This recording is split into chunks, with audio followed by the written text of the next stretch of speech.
ከአገር በስተጀርባ ህዋትና ሻቢያ የትሮይ ፈረስና የባለ ፈረሱ ተልእኮ አስራት አብርሃም 2003 ዓመተ ምህረት ማሌሊት በኤርትራ ጉዳይ ላይ ድፋ ማሌሊት አይሰበርን የማሌሊት ምሽግ አይሰበርም የህዋት መፈክር ማርክስና ሌኒን ለትግራይ ህዝብ ምኑ ናቸው? አንድ ጓደኛችን ማሌሊት ማርክሲስት ሌኒኒስት ሊግ ትግራይ ህዋትን ወደ ከፍተኛ ምዕራፍ እንዲሸጋገርና በኮሙኒስታዊ ኃይል እንዲመራ ያደረገ አዲስ አደረጃጀት ነው የሚሉ አሉ። በሌላ በኩል ደግሞ የተወሰኑ ቡድኖችን የስልጣን ፍላጎት ለማሳካት እንደ ሽፋኑ ነው ያገለገለ እንጂ ምንም የተለየ ነገር አልነበረውም የሚሉም አሉ። በዚህ ጊዜ ነው ማሌሊትን በጠነሰሱት አባይ ፀሐዬና መለስ ዜናዊ አማካኝነት ነባርና አንጋፋዎቹ የድርጅት መሪዎች እና አረጋዊ በርሄንና ግዴ ዘራጽዮንን ከድርጅቱ እንዲወገዱ የተደረገው። አንዳንድ ውስጥ አዋቂዎች እንደሚሉት ከሆነ ህወሓት እንደ ድርጅት ቆሞ ያለ በድርጅቱ ላይ ሌላ ድርጅት መመስረት ራሱ ትክክል ካለመሆኑም በላይ የስልጣን ጥያቄ የነበራቸው ግለሰቦች ስልጣናቸውን ያደላደሉበት አጋጣሚ እንደነበር ነው። እዚህ ላይ በህወሓትና በማሌሊት መካከል የነበረውን አንድነትና ልዩነት ማስቀመጡ ተገቢ ነው። ህወሓት ማለት ግንባር ነው። የተለያዩ አመለካከት ያላቸው ሰዎች በአንድነት ለአንድ ዓላማ የተሰለፉበት፣ ነገር ግን እነዚህ ሰዎች የሚመሩበት ራሱን የቻለ ርዕዮተ ዓለም አልነበራቸውም ማለት ነው። እነዚህ ሰዎች ያሰባሰባቸው በትግራይ ህዝብ ላይ የነበረው ብሔራዊ ጭቆና በኃይል መወገድ አለበት ብለው በማመናቸው ነው። ስለዚህ ትግሉ ውጤታማ እንዲሆን ስትራቴጂካዊ ጠላቶችንና ወዳጆችን ከስልታዊ አጋሮችና ወዳጆች የሚለይበት መርህ፣ የትግሉን አካሄድና ውጤት የሚያዩበት ርዕዮተ ዓለም ያስፈልግ ነበር። ስለዚህ ማሌሊት በማቋቋም ትግሉን በማርክሲስት ሌኒኒስት ርዕዮተ ዓለም የሚመራና የአልባኒያን አይነት ስርዓት ለመፍጠር የሚታገል በዲያሌክቲካዊ ሶሻሊዝም የሚያምን ኮሙኒስታዊ ኃይል ነው የሚል ትንተና ነው ያለው።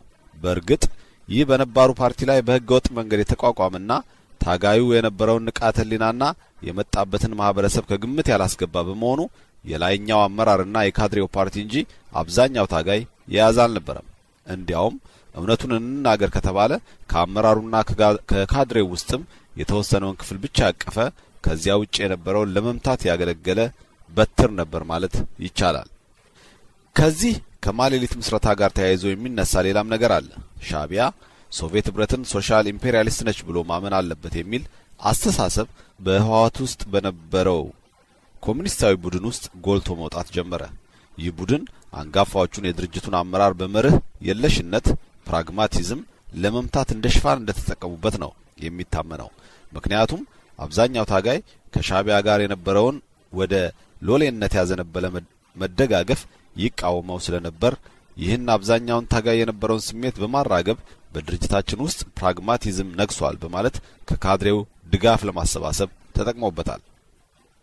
እጅግ በጣም የሚገርመው ነገር ደግሞ ራሳቸው ቀንደኛ የኤርትራ ነጻነት አቀንቃኝና የሻቢያ ሎሌ ሆነው ሳለ ሌሎችን ብቻ ተጠያቂ ያደረጉበት ሁኔታ ነው። ምክንያቱም ከዚያ በኋላ ከድርጅቱ እንዲባረሩ የተፈለጉትን ግለሰቦች ካባረሩ በኋላ በመርህ መመራት የሚባል ነገር ፈጽሞ ጠፍቶ ሙሉ ለሙሉ ለሻቢያ ሎሌነት ነበር ያደሩት። አቶ ግደይ ዝራጽዮንና አቶ አሰግደ ገብረስላሴ እንደሚሉት ከሆነ ማለት ነው እንደ አንድ መከራከሪያ ይጠቀሙበት የነበረው ሻቢያ ስልታዊ አጋር እንጂ ስትራቴጂካዊ ወዳጅ አይደለም ብለን አቋም ወስደናል ስለዚህ ሰራዊት እየላክን ሻቢያን የምንጠብቀው ለምንድን ነው የሚል ነበር። ቀደም ብሎ እንደተገለጸው ዓላማቸውን ካሳኩ በኋላ ግን እንዲያውም ከበፊቱ በከፋ ሁኔታ የሻቢያ አገልጋይ ሆነው ነው የተገኙት። ይህ በራሱ የሚያሳየው የህዝቡንና የታጋዩን ቅሬታ ተጠቅሞ ቀልብ ለመሳብና ድጋፍ ለማግኘት ሲሉ እንደተጠቀሙበት ነው። በዚህ የስልጣን ግብግብ የወለደው ፕሮፓጋንዳ የተነሳም ሻቢያ በ1977 ዓ.ም ወደ ትግራይ ይገባ የነበረውን ማንኛውም ነገር እርዳታም ጭምር እንዳይገባ ከለከለ።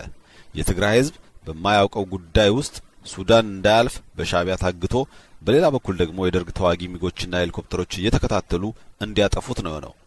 ምንም ዝግጅት ሳያደርጉ ከሻቢያ ጋር አታካራ ውስጥ የገቡት የህወሓት አመራሮች ህዝቡ በረሃ ላይ በረሃብ በበሽታ በጥይትና በውሃ ጥም እንዲያልቅ አደረጉት። በእርግጥም በወቅቱ የትግራይ ህዝብ እንዲያልቅ የፈረዱበት ደርግና ሻቢያ ብቻ አልነበሩም፣ የህወሓት አመራርም ጭምር እንጂ። እዚህ ላይ ህወሓት በድርቁ ለተጎዳው ህዝብ ተብሎ ከመጣው እርዳታ ውስጥ 95% ያህል ድርጅቱን ለማጠናከር እንደዋለው አሁን የአደባባይ ምስጢር ሆኗል። እኔ ስለዚህ ጉዳይ ትክክለኛነት ሌላ የውጭ ምስክር አልጠራም። በወቅቱ ከፍተኛ አመራር የነበሩት አቶ አረጋዊ በርሄ በቅርቡ አጉል ውዳስዶ ሐቀኛ ታሪክ በሚል ርዕስ ይህ ሐቅ አጋልጠዋል። ሌላው የራሱ የህወሓት ፋይናንስ ክፍል ኃላፊ ሆነው ይሰሩ የነበሩት አቶ ገብረመድህን አራያ የትግራይ በጠላት እጅ መውደቅና በኢትዮጵያ ያስከተለው መዘዝ ክፍል 1 ከገጽ 2 እስከ 5 በዝርዝር በዳታ አስደግፈው አስቀምጠውታል። እስኪ የተወሰነውን አለፍ አለፍ እያልን እንመልከት። በ1976 ዓ.ም በበልግና በክረምት ይጠበቅ የነበረውን ዝናብ እንዳለፈው ቀረ። ዓመቱን ሙሉ ዝናብ ባለመጣሉ የውሃ ኩሬዎችና ወንዞች ደረቁ። በዚህ የተነሳ የቤት እንስሳት የሚበሉት ሳርና ቅጠል ጠፋ። የሚጠጡት ውሃ በማጣት በየቦታው ወድቀው ቀሩ። የድርቁ ጦስ በእንስሳት ብቻ አላቆመም። ሕፃናት፣ አረጋውያንና እናቶችን አባቶችን ጭምር ፉት የሚባል ውሃ የሚቀመስ እህል ጠፍቶ በየመንገዱና ጫካው ሬሳ ቀባሪ አጥቶ የጅብና የሌሎች አውሬ መጫወቻ ሆነ። ሕፃናት የሞቱ እናታቸውን ጡት እየጋጡ በተራቸው አሸለቡ። ህዝቡ እንደ ቅጠል ረገፈ። ሁኔታው ለዓለም ህብረተሰብ ጆሮ ደረሰ። በመቀጠልም የእርዳታ ጥሪ ተስተጋባ። በርካታ ጋዜጦችና ለጋሽ ሀገራት ተወካዮች ሁኔታውን በአካል ተገኝተው ተመለከቱት። ይህንኑ አሰቃቂ ክፉ ቀን ያዩ በአፋጣኝ ለዓለም ህብረተሰብ እርዳታውን እንዲቸር አልቅሰው ተማጸኑ። የዓለም ህብረተሰብም አፋጣኝ ምላሽ ሰጠ። በዚህ ወቅት የህወሓት አመራር በድርቅ የተጎዳውን የትግራይ ህዝብ ወደ ሱዳን እንዲሰደድ በህዝቡ ስር ለሚገኘው የህዝብ ግንኙነት ትዕዛዝ አስተላለፈ። ስደተኛው ከየቦታው በውዴታም አብዛኛው ደግሞ በግዴታም ወደ ሱዳን እንዲፈልስ ተደረገ። በጉዞው ወቅት ያቀረቡለት ዱቄት፣ ዘይት፣ ስኳር ለህፃናት ወተት ወይም ለሰው ልጅ የሚያስፈልገው ዝግጅት አልነበረም። በጉዞው ውሃ ጥምና ረሃብ ከሚጎዳው በተጨማሪ ጉዞው በቀን በመሆኑ የተነሳ ደርግ በሚግ 23 እና 1 እንደዚሁም በተዋጊ ሄሊኮፕተርን በመታገዝ የአየር ድብደባ ብዙ ሰው ተገደለ። በመጨረሻም የሞተው ሞቶ የቀረው በ6 ሳምንት ውስጥ ሱዳን ጠቅልሎ ገባ። በየመንገዱ የሚበሉት ምግብ አልነበራቸውም። በሱዳን ፖርት ግን በየአይነቱ እህል፣ ስኳር፣ ሻይ ቅጠል፣ ለህፃናት አልሚ ምግብ፣ ወተት ወዘተ ቀደም ብሎ የተከማቸ ነበር። በየጊዜው ያለማቋረጥም በትልልቅ መርከቦች እየተጫነ መራገፉ እየቀጠለ ነበር። የሚያሳዝነው ትግራይ ውስጥ የቀሩት በበሽታና በረሃብ ሲሞቱ በስማቸው ከተቀበሉት እርዳታ ከመስጠት ይልቅ ጋዜጦች እያስመጡ አጥንታቸው ላይ የደረቀ ቆዳቸውን ከእናታቸው ጋር ተጣብቀው የሞቱትን ሬሳ እየመረጡና እርቃናቸውን የቀሩትን እየለዩ ፎቶግራፍና ቪዲዮ በማንሳት ለዓለም ህብረተሰብ እንዲጋለጡ በማድረግና በሱዳን የስደተኛ ሰፈር መጠለያ ያጎረፏቸውን በተመሳሳይ ሁኔታ የተዳከሙትን ህፃን፣ እናት፣ አዛውንት በሶስቱም የስደተኛ ሰፈር የውጭ ጋዜጦችና የወያኔ ታጋይ ፎቶግራፍ አንሺዎች አሰማርተው በቪዲዮ የተቀረጸ በየሀገሩ በማሰራጨት በለጋሽ ግብረሰናያት አማካኝነት መለመኛ አድርገው ምግብ፣ መድኃኒት፣ የህክምና መሳሪያ፣ ልብስ በከፍተኛ ደረጃ ተመጸወቱባቸው። ህወሓት በትግራይ ህብረተሰብ ላይ የወረደው የድርቅ መቅሰፍት ቀላል መስሎ ሊሰማው ይችል ይሆናል። ነገር ግን የታየው ሁኔታ ግን እጅግ አስደንጋጭና መጥፎ ነበር።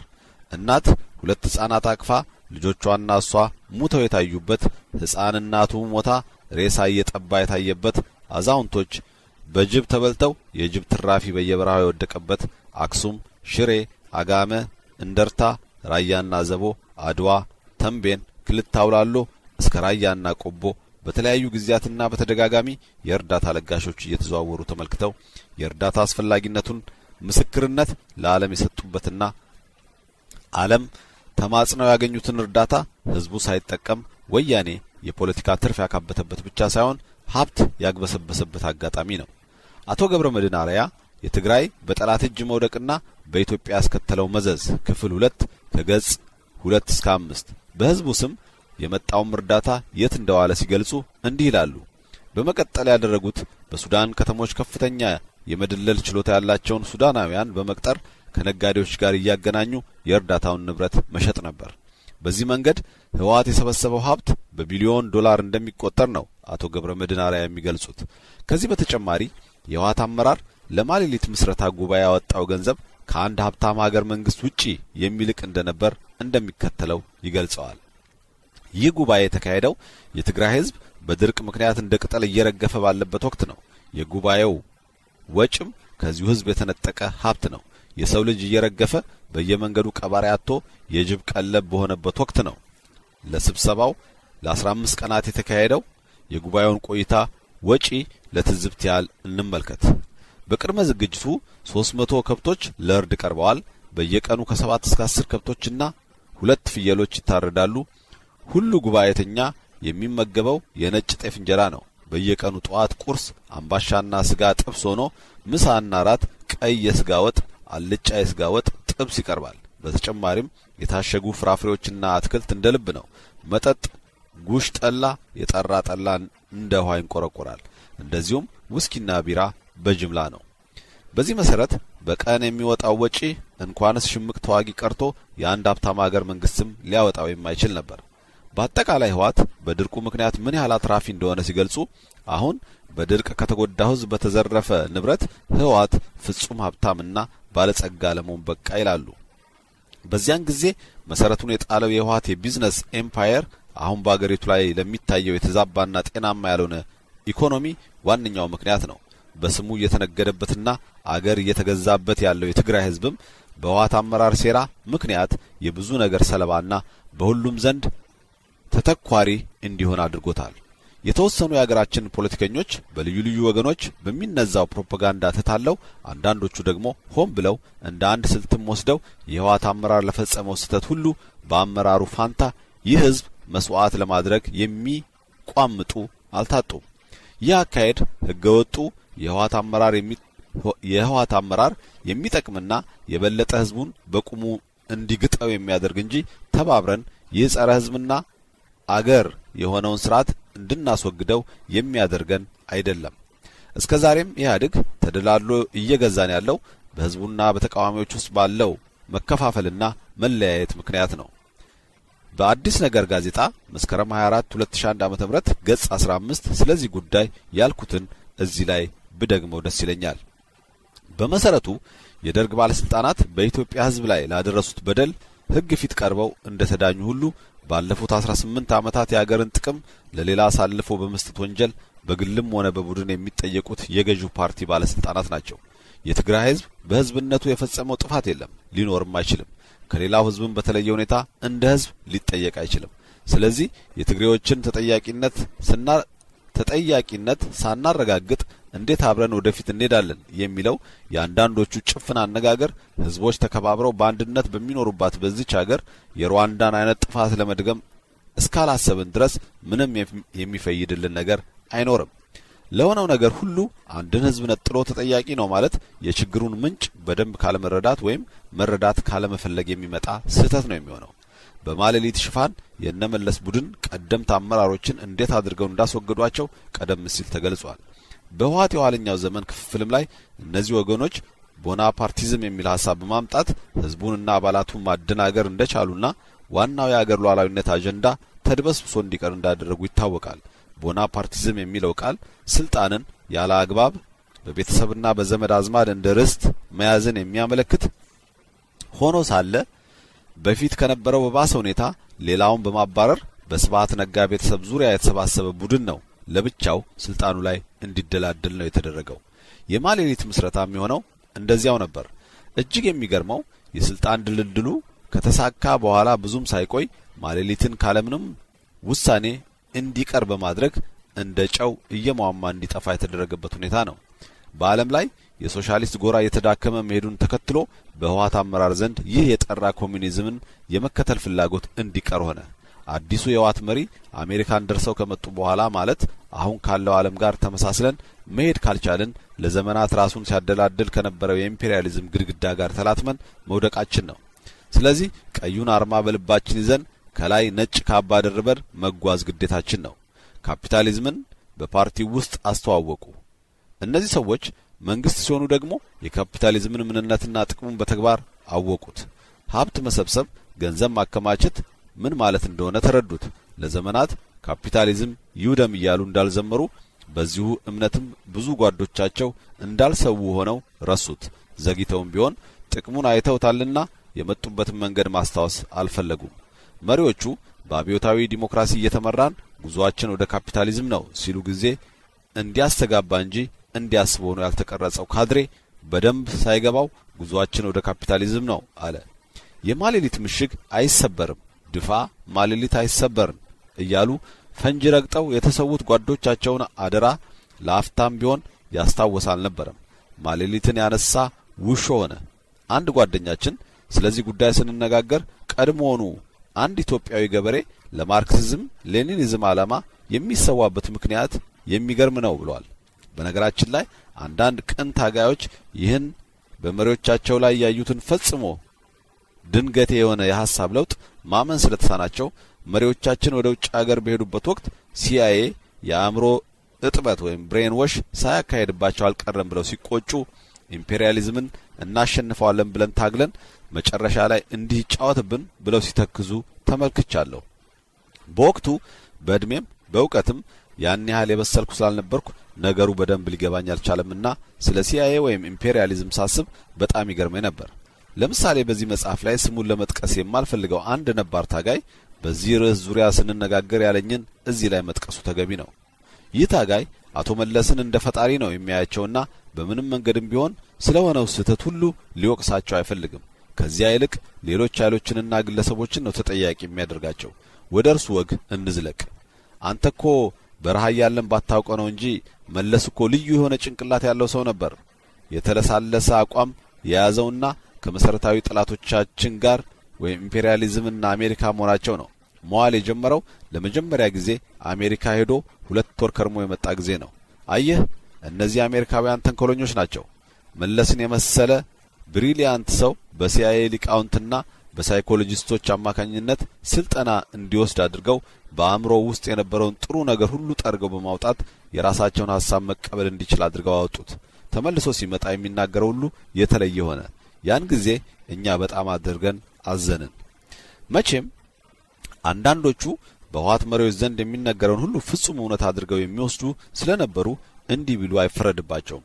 ሌኒን እያሉ የሚያደንቁት መሪያቸው ድንገት የተለወጠበት ሁኔታ ተአምር ስለሆነባቸው ነው እንዲህ ወዳለ ምክንያት ፈጠራ እንዲገቡ ያደረጋቸው።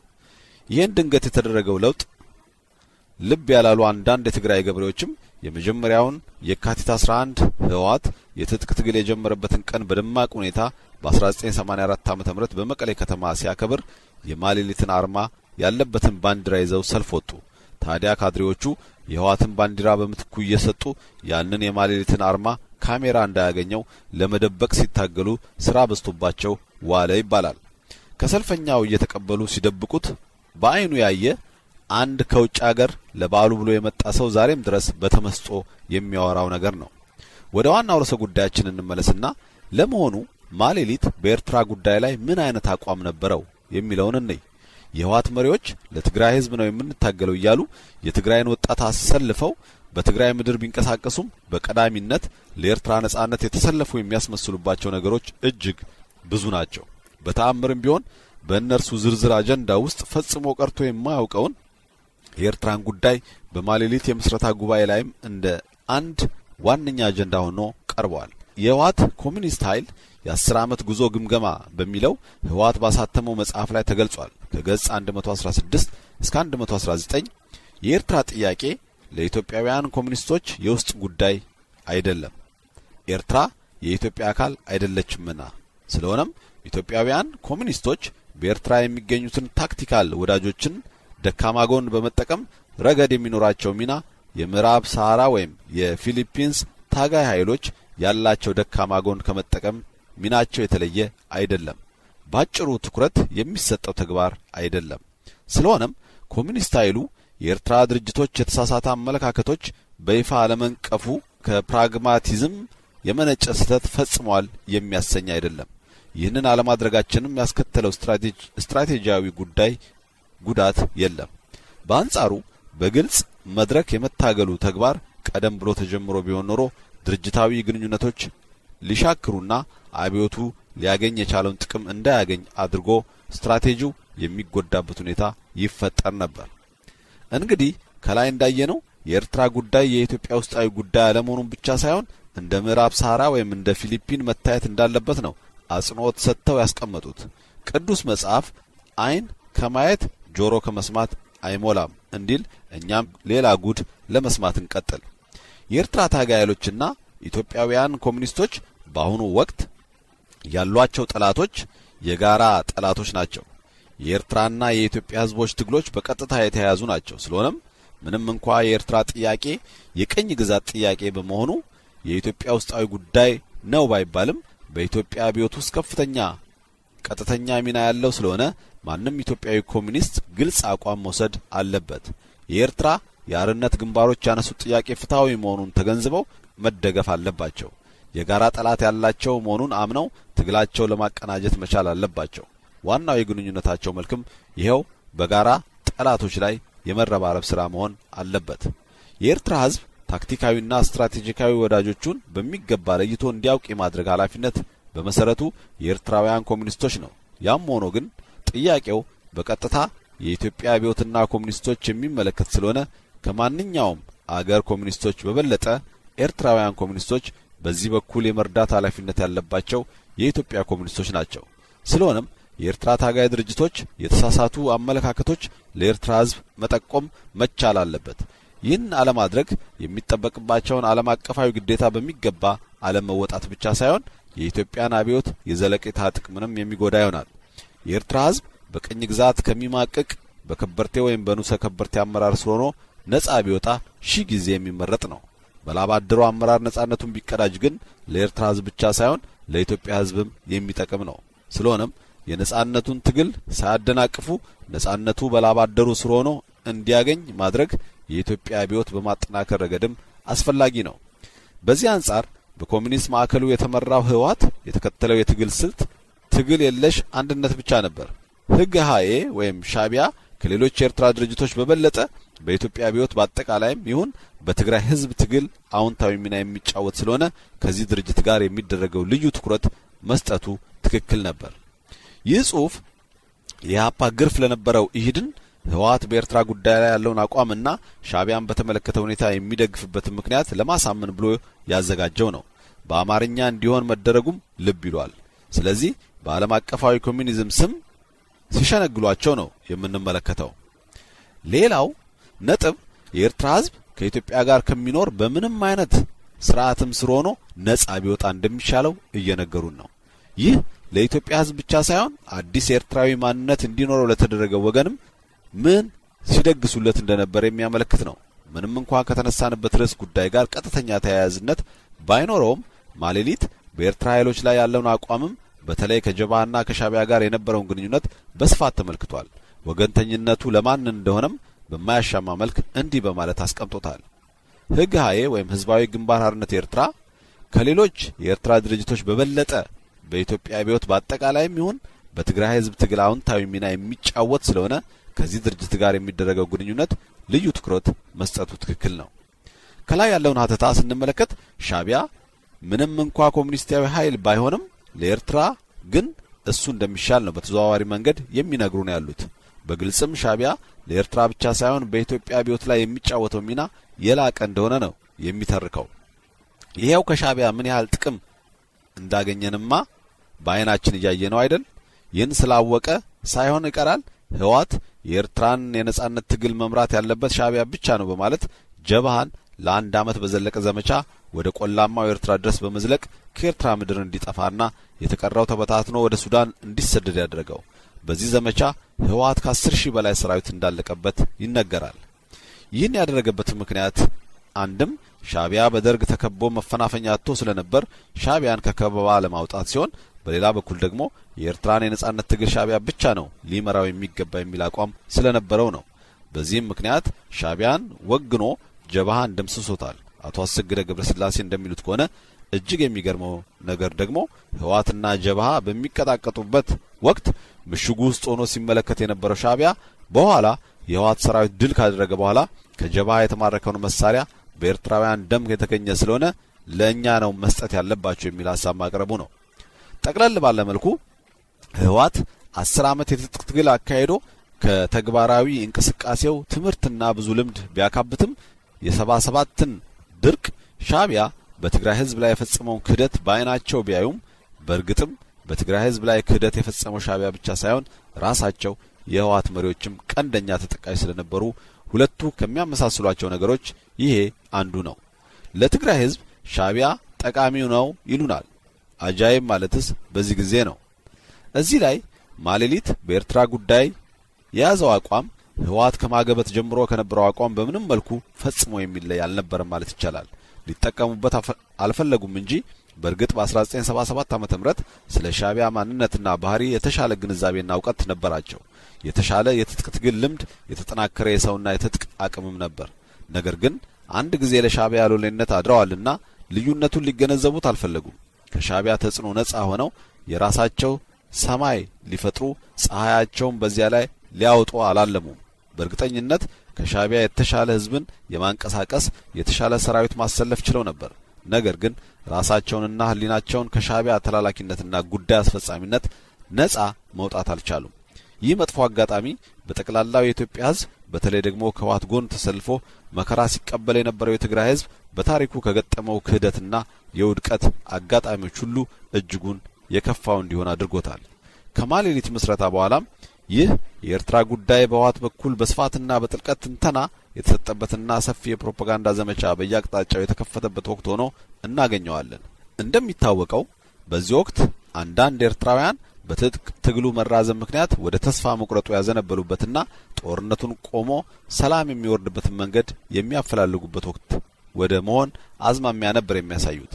ሻዕቢያም ራሱ መንግስት ፈቃደኛ ሆኖ ለኤርትራ የተለየ አስተዳደር የሚሰጣት ከሆነ ጦርነቱን ለማቆምና የሰላም ድርድር ለማድረግም ዝግጁ እንደሆነ የገለጸበት አጋጣሚም ተፈጥሮ ነበር።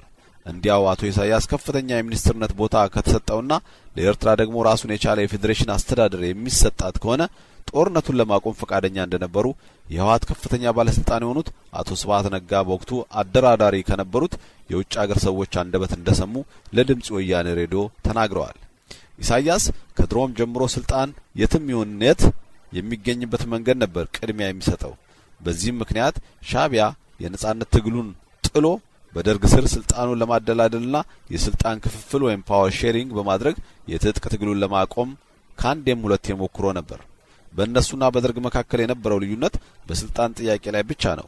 በፖለቲካዊ አመለካከት ላይ ምንም አይነት ልዩነት አልነበራቸውም። ለምሳሌ ደርግ ሊወድቅ አካባቢ የአሜሪካም እጅ ነበረበት ይባላል። በውጭ አደራዳሪዎች አማካኝነት በሚስጥር ደርግና ሻዕቢያ በስልጣን ክፍፍል ዙሪያ ተነጋግረው ነበር። ነገር ግን ኢሳያስ ከባልደረቦቹ ጋር በጉዳዩ ላይ ከመከረበት በኋላ ይህ ሐሳብ ቀደም ብሎ መጥቶ ቢሆን ኖሮ ጥሩ ነበር፣ አሁን ግን ህዝቡና ታጋዩ ለድል እየተቃረበ ስለሆነ እሺ የሚለን አይሆንም የሚል መልስ ነበር የሰጠው። አቶ ኢሳያስ ሰፊ መሬት ትልቅ አገር የመግዛት እንጂ የኤርትራን ነጻነት አይደለም በአእምሮ ውስጥ የነበረው። በአደራዳሪዎቹ በኩል የነበረው ፍላጎት ደግሞ ያ የተለመደው ኤርትራና ኢትዮጵያ ሳይነጣጠሉ የኢትዮጵያን አንድነት ለመጠበቅ የሚል ዓላማ የነበረው ነው። በወቅቱ የሁሉም ዓለም አቋም እንደዚያ እያለ ነው የነበረው። እኛ ግን የኤርትራን የነጻነት ትግል ትክክለኛና ዲሞክራሲያዊ ነው የሚል ጠንካራ አቋም ይዘን ነው የተዋጋ ነው። ዲሞክራሲያዊ እንቅስቃሴ በምናደርግበት ወቅትም ያጋጠመን የነበረው ችግር እናንተ ኢትዮጵያን ለመገነጣጠል ነው የምትንቀሳቀሱት የሚል ነበር። የኤርትራ የነጻነት ትግል በአካባቢያችን ካሉት ሀገሮችና ከአረብ ሊግ በስተቀር የሚደግፈው አልነበረም። ሁሉም ሀያላን ሀገሮች ዓለም በሙሉ ቢቃወሙትም ብዙ ድጋፍ ቢያሳጣንም እኛ እጅግ ብዙ መስዋዕትነት ከፍለን መጨረሻ ላይ እውን እንዲሆን አድርገነዋል። በኤርትራ የነጻነት ትግል ጥያቄ ላይ የማያወላዳ አቋም በመያዝ ሁሉም የኤርትራ ድርጅቶች አንድ ላይ ቢደመሩ የህወሓትን ያህል አይሆኑም። አቶ ስብሐት ነጋ መቀሌ ላይ እንደ አንድ ባለስልጣን ሆነው ይህን ማለታቸው የሚያስገርም ቢሆን እንዲህ እውነቱን መናገራቸው ግን ሳያስመሰግናቸው አይቀርም። መሸፋፈን የለ ምን የለ ቁርጥ ባለ አነጋገር እኛ የታገልነው ለኤርትራ ነው። ትናንትም ዛሬም ነገም ዓላማችን የነበረውና የሚሆነው የኤርትራን ነጻነት ማረጋገጥና መጠበቅ ነው ነበር ያሉት። የህወሓት መሪዎች ለትግራይ ህዝብ ነው የምንታገለው ይበሉ እንጂ የኤርትራ ጉዳይ ዋነኛ አጀንዳቸው ሆኖ እስከ መጨረሻው ድረስ ዘልቋል። ምንም እንኳን አብዛኞቹ ታጋዮች የትግራይ ህዝብ በነበሩበት ስርዓቶች ተበድሏል ብለው ከዚያ ጭቆና ለማላቀቅ በቀና ልቦና ጠመንጃ አንስተው ወደ ትግሉ የገቡ ቢኖሩም የአመራሩን ቁልፍ ቦታዎች የተቆጣጠሩት ግን ይህን የኤርትራን አጀንዳ ለማስፈጸም ቆርጠው በተነሱ ጸረ ኢትዮጵያ አቋም በነበራቸው ግለሰቦች ነበር። በተለይ በተራ ተዋጊነት የተሰለፉት ታጋዮች ከጀርባቸው የነበረውን ውስብስብ የፖለቲካ ሴራ ማወቅ የሚችሉበት ጊዜና ሁኔታ አልነበረም። በአብዛኛው ካልተማረው የህብረተሰብ ክፍል የተገኙ እንደመሆናቸው መጠን መሪዎቻቸው የሚሏቸውን ሁሉ እውነት ነው ብለው ከመቀበልና በመሯቸው መንገድም ከመሄድ ውጪ ሌላ አማራጭ የነበራቸው አይደሉም። እኛ እንኳ ልጆች ሆነን ታጋዮቹ እንደ ጉንዳን ሰልፍ ይዘው ሲሄዱ ያየን ቀን በደስታ ብዛት ምሳችን ሁሉ እንረሳ ነበር። የምንጫወተው ጨዋታ እንኳ ስለነሱ ነበር። ገሚሶቻችን ደርግ የተቀረነው ደግሞ ህወሓት ሆነን የውሸት ውጊያ እንገጥማለን። ደርግ ሆነን የምንጫወተው ሆን ብለን እንሸነፋለን። ህወሓት የምንሆነው ደግሞ ሁልጊዜ ማሸነፋችን የተረጋገጠ ነው የሚሆነው። ይሄኛው የጨዋታ ህግ ፈጽሞ የሚለወጥ አልነበረም። ትልቅ ሰው ከሆንኩ በኋላ ሳስበው እውነተኛውም ጦርነት እንደዚያ የነበረ ሆኖ ይሰማኛል። የሆነ ሆኖ እኛ ከመድረሳችን በፊት ጦርነቱ በማለቁ ተረፍን እንጂ በእኔ እድሜ የነበርነው የትግራይ ልጆች ምኞታችን ሁሉ የነበረው መቼ አድገን እንደ ታጋዮቹ ጠበንጃ ባነገትን ቁምጣ ሱሪና ዝናር በታጠቀን የሚል ነበር። ሰርክ ስለ ታጋዮቹ እንዘፍናለን፣ እንገጥማለን። ታጋይ ማለት ለኛ ፈጽሞ የማይሞት የማይደክም የማይራብና የማይጠማ አይነት ነው። እንደሌላውም ሰው የግሉ የሆነ ምኞትና ግብ ያለው አይመስለንም። እኛን ለማስደሰት እኛ እንድንገጥምና እንድንዘፍን ታጋይ የሆኑ ነው ይመስለን። አበባ ለምንድነው የሚያብበው? ክረምትና በጋ ለምንድነው የሚፈራረቀው? በቃ ተፈጥሮ ስለሆነ አይደል? ታጋይ ማለትም ለኛ እንደዚያ ነበር። ለትግል ብቻ የተፈጠረ ለትግል ብቻ የሚኖር መታገልን በራሱ ግቡ ያደረገ እንጂማ ጠላት አጥፍቶ ሰላም ለማምጣት የሚታገል መሆኑ በዚያች የልጅነት አእምሮአችን አስበን የምንደርስበት ነገር አልነበረችም። እኛ ልጆች ነን። ሰላም ምን ማለት እንደሆነም አናውቅም። ታጋዮች እንዲያምረው ሲያልፉ ማየት በራሱ ለኛ ሰላም ነው። አይርበንም።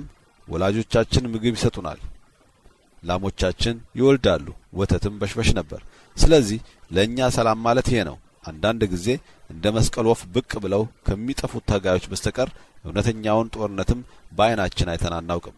የአጋጣሚ ነገር ሆኖ ውጊያዎች ሁሉ ከኛ አካባቢ ራቅ ባሉ ቦታዎች ነበር የሚካሄዱት። አሰቃቂውን የጦርነት ገጽታ በትክክል አላየነውም። በጊዜው የታጋይ ሞት ሆነ ሽንፈት ለህዝብ የሚነገር አልነበረም። ሆን ተብሎ ይደበቃል። ህዝቡም ራሱ በሆነ አጋጣሚ ስለዚህ ነገር ቢያውቅ እንኳ እንደማያውቅ ሆኖ ነው የሚኖረው።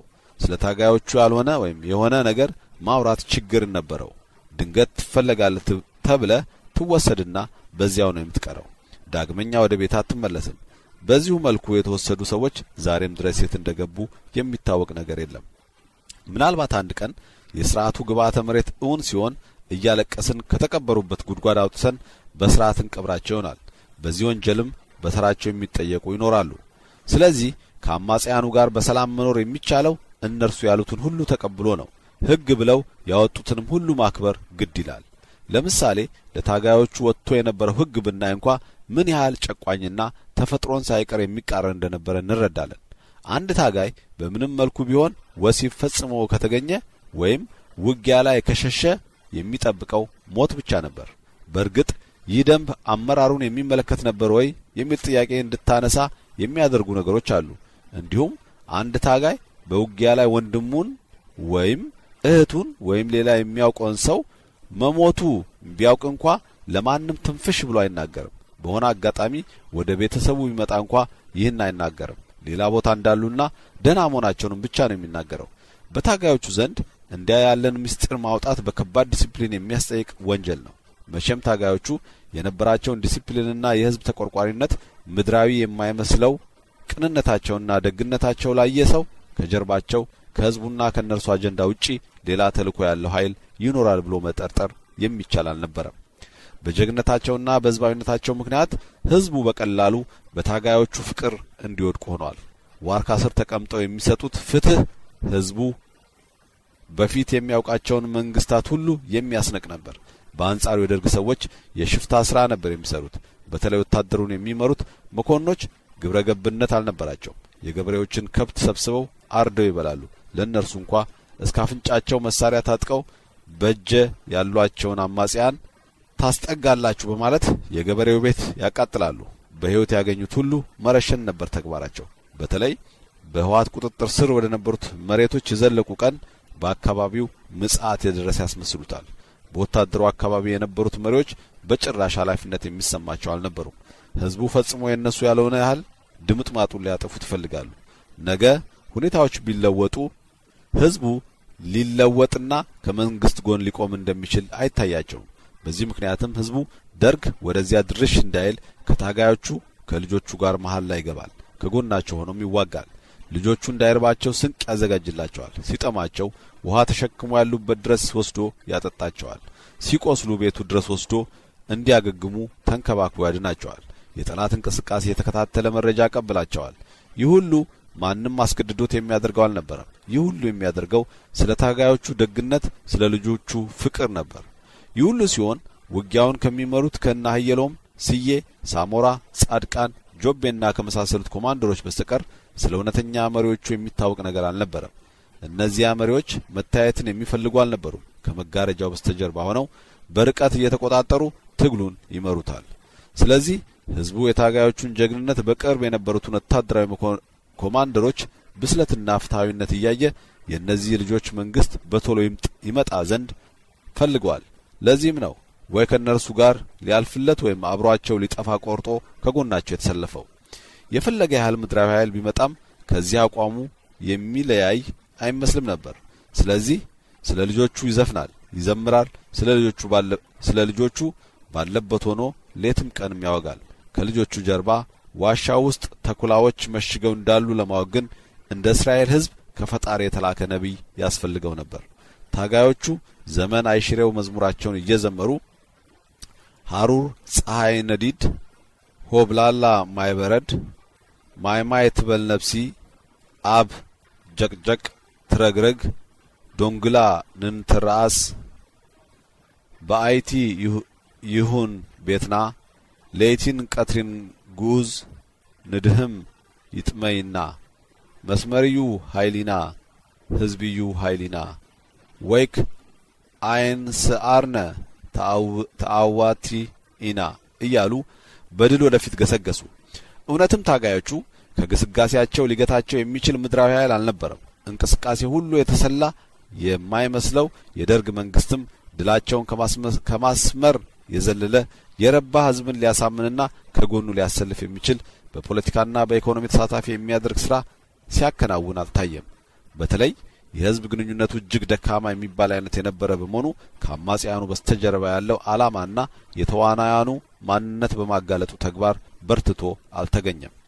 ከልጅነት የትውስታዎች ሁሉ የሚገርመኝ አባታችን ወደ ትግል ከሄደ በኋላ እማማ ማታ ማታ እንቅልፍ እስኪወስደን ድረስ ስለ ደርግ ወታደሮች የምትነግረን ነገር ነው።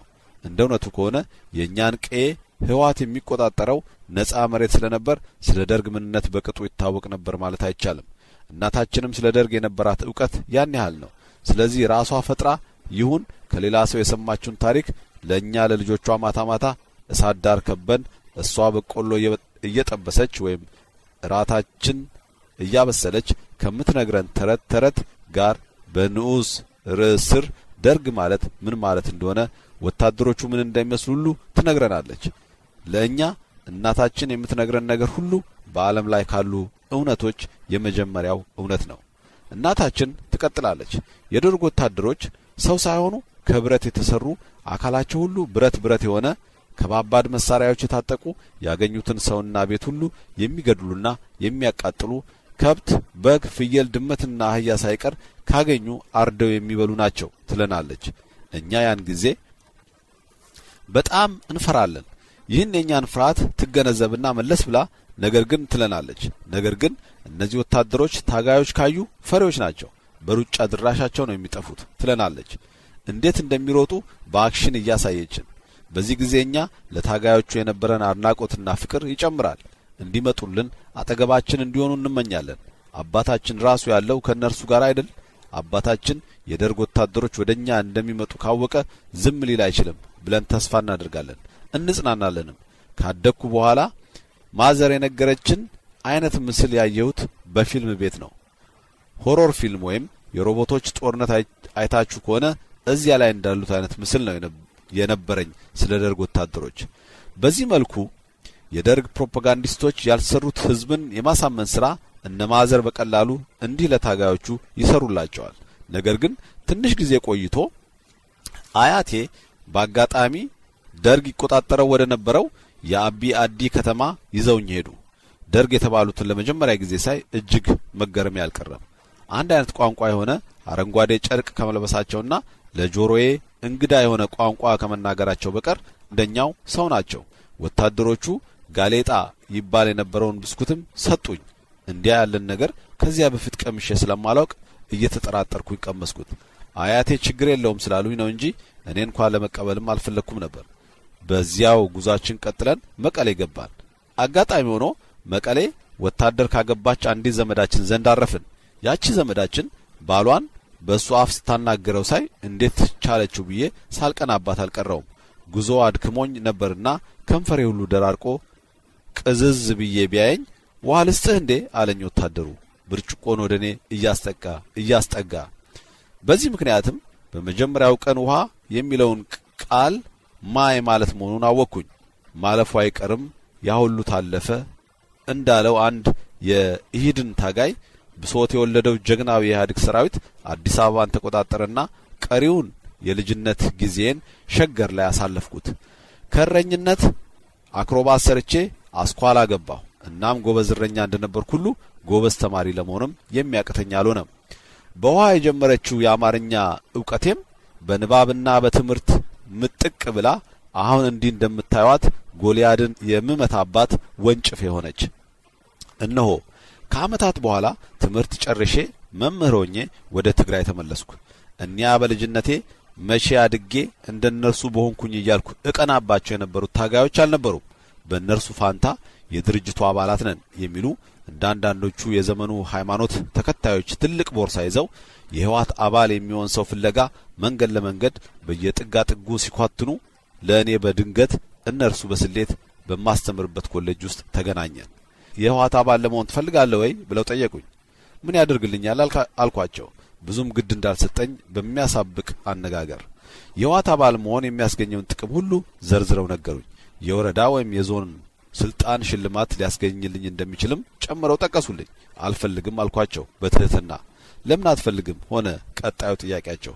በቃ አባል ለመሆን እንጂ ላለመሆን ምንም ምክንያት አያስፈልገኝም። ህዋት ለእኔ ድርጅት ወይም ማህበር ነው። በማንኛውም እኔ ያልፈለኩት ማህበር አለመሳተፍ ደግሞ መብቴ ነው። ለምሳሌ እዚህ እኔ የተከራየሁበት ሰፈር የሰንበቴ ማህበር አለ። ከኛ ጋር ተሳተፍ ቢሉኝና እኔ ደግሞ አይሆንም ብላቸው ምክንያትን ካልነገርከን ሊሉኝ ይችላሉ እንዴ? ይህ የግል ጉዳይ ነው፣ ማንም ተነስቶ ሊጫነኝ አይችልም የሚል ዲስኩር አሰማኋቸው። እያሾፍኩ ነው የመሰላቸው። እጅግ ተናደዱ።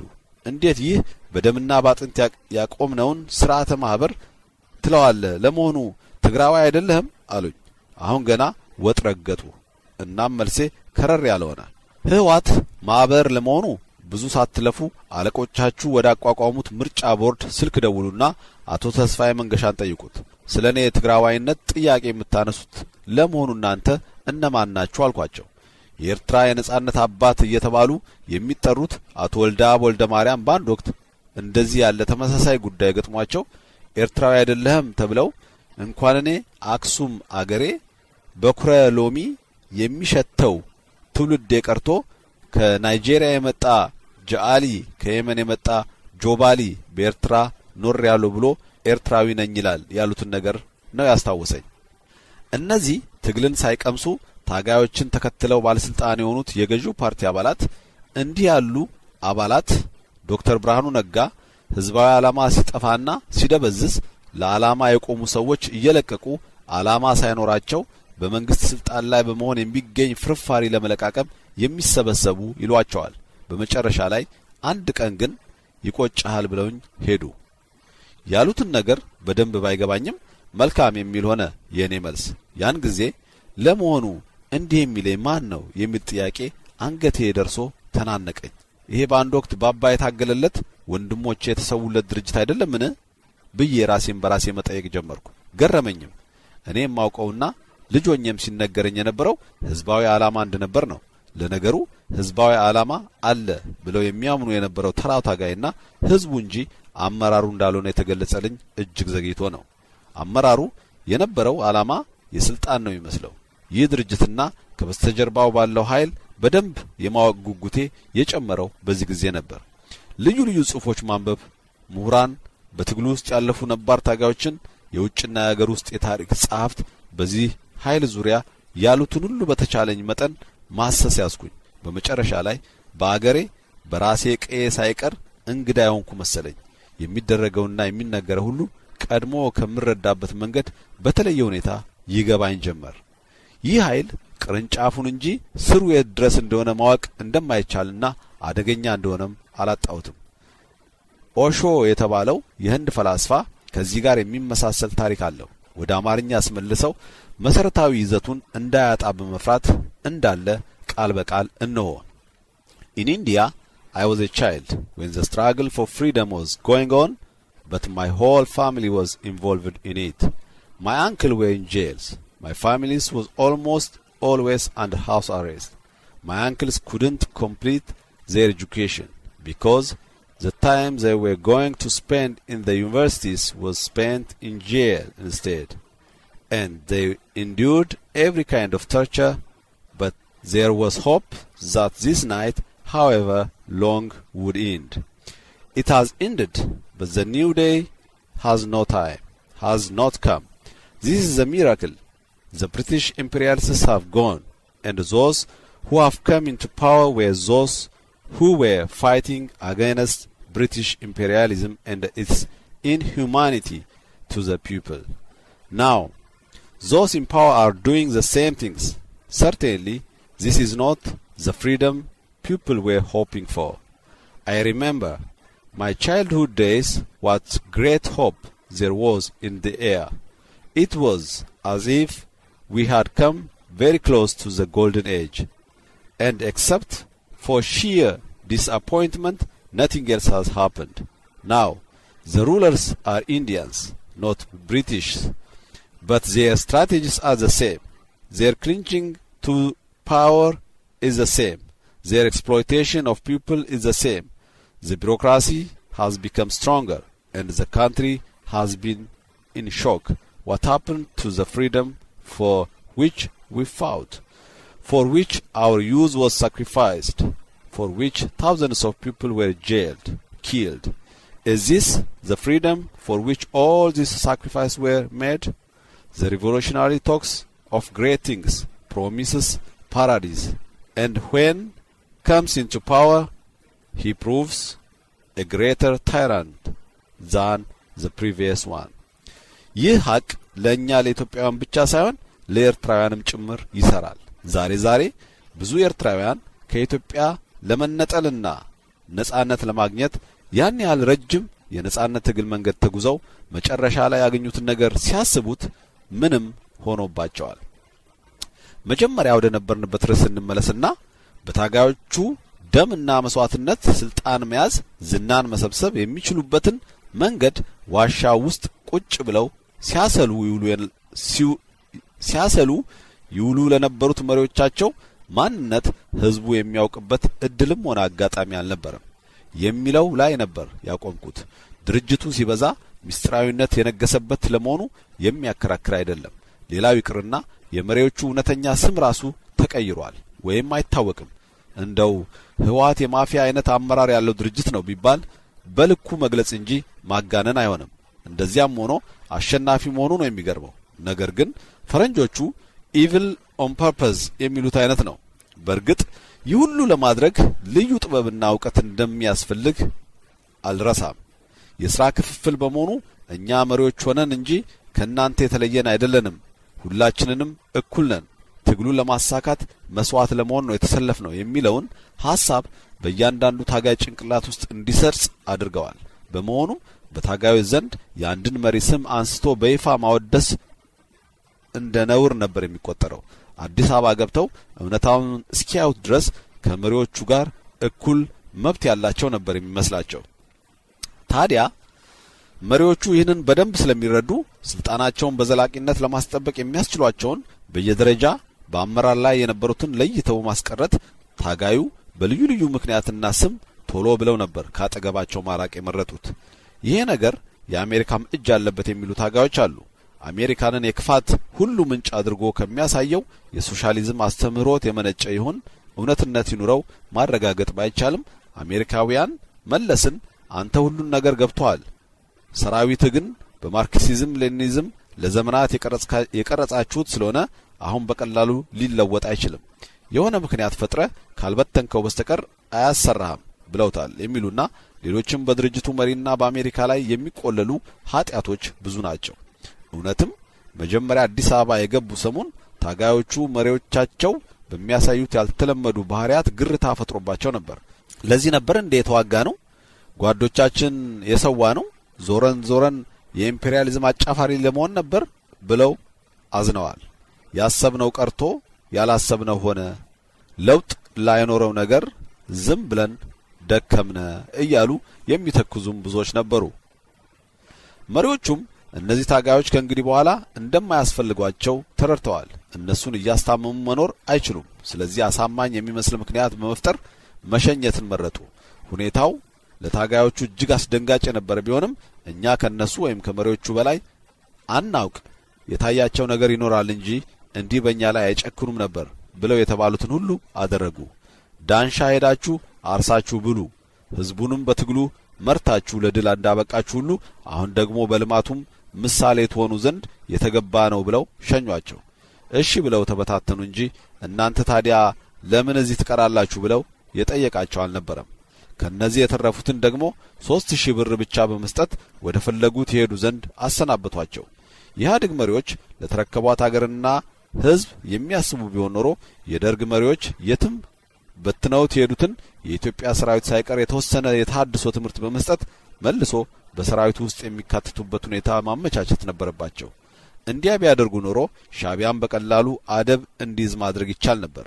ኢትዮጵያ ከእንግዲህ ጠላት የላትም፣ ወታደርም አያስፈልጋትም ብሎ ለዘመናት የተገነባውን የባህር ኃይሏ፣ የአየር ኃይሏ፣ የምድር ጦር ሁሉ የትም ባክኖ እንዲቀር አድርጓል። ለነገሩ እንኳን በደርግ ስር የነበረውን ሰራዊት ይቅርና ከበረሃ ተሸክመው ቤተ መንግስት ድረስ ያስገቡት የራሱ ታጋዮችንም ሊራራላቸው አልቻለም። እጅግ የሚያሳዝነው ደግሞ በኋላ ሻዕቢያ ሲወረን ምንም ሳያፍር የመጀመሪያ የዝመቱ ጥሪ ያስተላለፈላቸው ለነዚህ ዳንሻ ላይ ለተጣሉት ታጋዮችና የትም ተበትነው ለቀሩት የቀድሞ የደርግ ወታደሮች ነበር። አቶ ጌታቸው ኃይሉ እንዳሉት በእርግጥም ከሰራዊቱ መሰናበታቸውና የአዲሱን መከላከያ ኃይል አባል ባለመሆናቸው ቅሬታ የነበራቸው ነበሩ። በቅሬታቸው ላይ ለመወያየት ግን ጊዜ አላጠፉም። ማኩረፍም አልፈለጉም። ለምን አይባልም። ኢትዮጵያ አደጋ ላይ ናት። ለማኩረፍም አገር ያስፈልጋል። ቀይ ተራሮች ገጽ 16። አገር ከሌለ የት ላይ ሆነ ታኮርፋለ ማለታቸው ነው። በዚህ ርዕስ ዙሪያ አንድ አስደናቂ ታሪክ አለ። በቅርቡ የሰማሁት። ታሪኩ የተፈጸመው በመቀሌ ከተማ ነው። የአንዲት እናት ልጆች የሆኑት አንዱ ከደርግ ጎን ሌላው ከህወሓት ጋር ተሰልፈው ሲዋጉ ኖረው እናታቸው እድለኛ ሆነው ሞት ሳይጎበኛቸው ወደ እናታቸው ቤት ለመመለስና ለመገናኘት በቁ።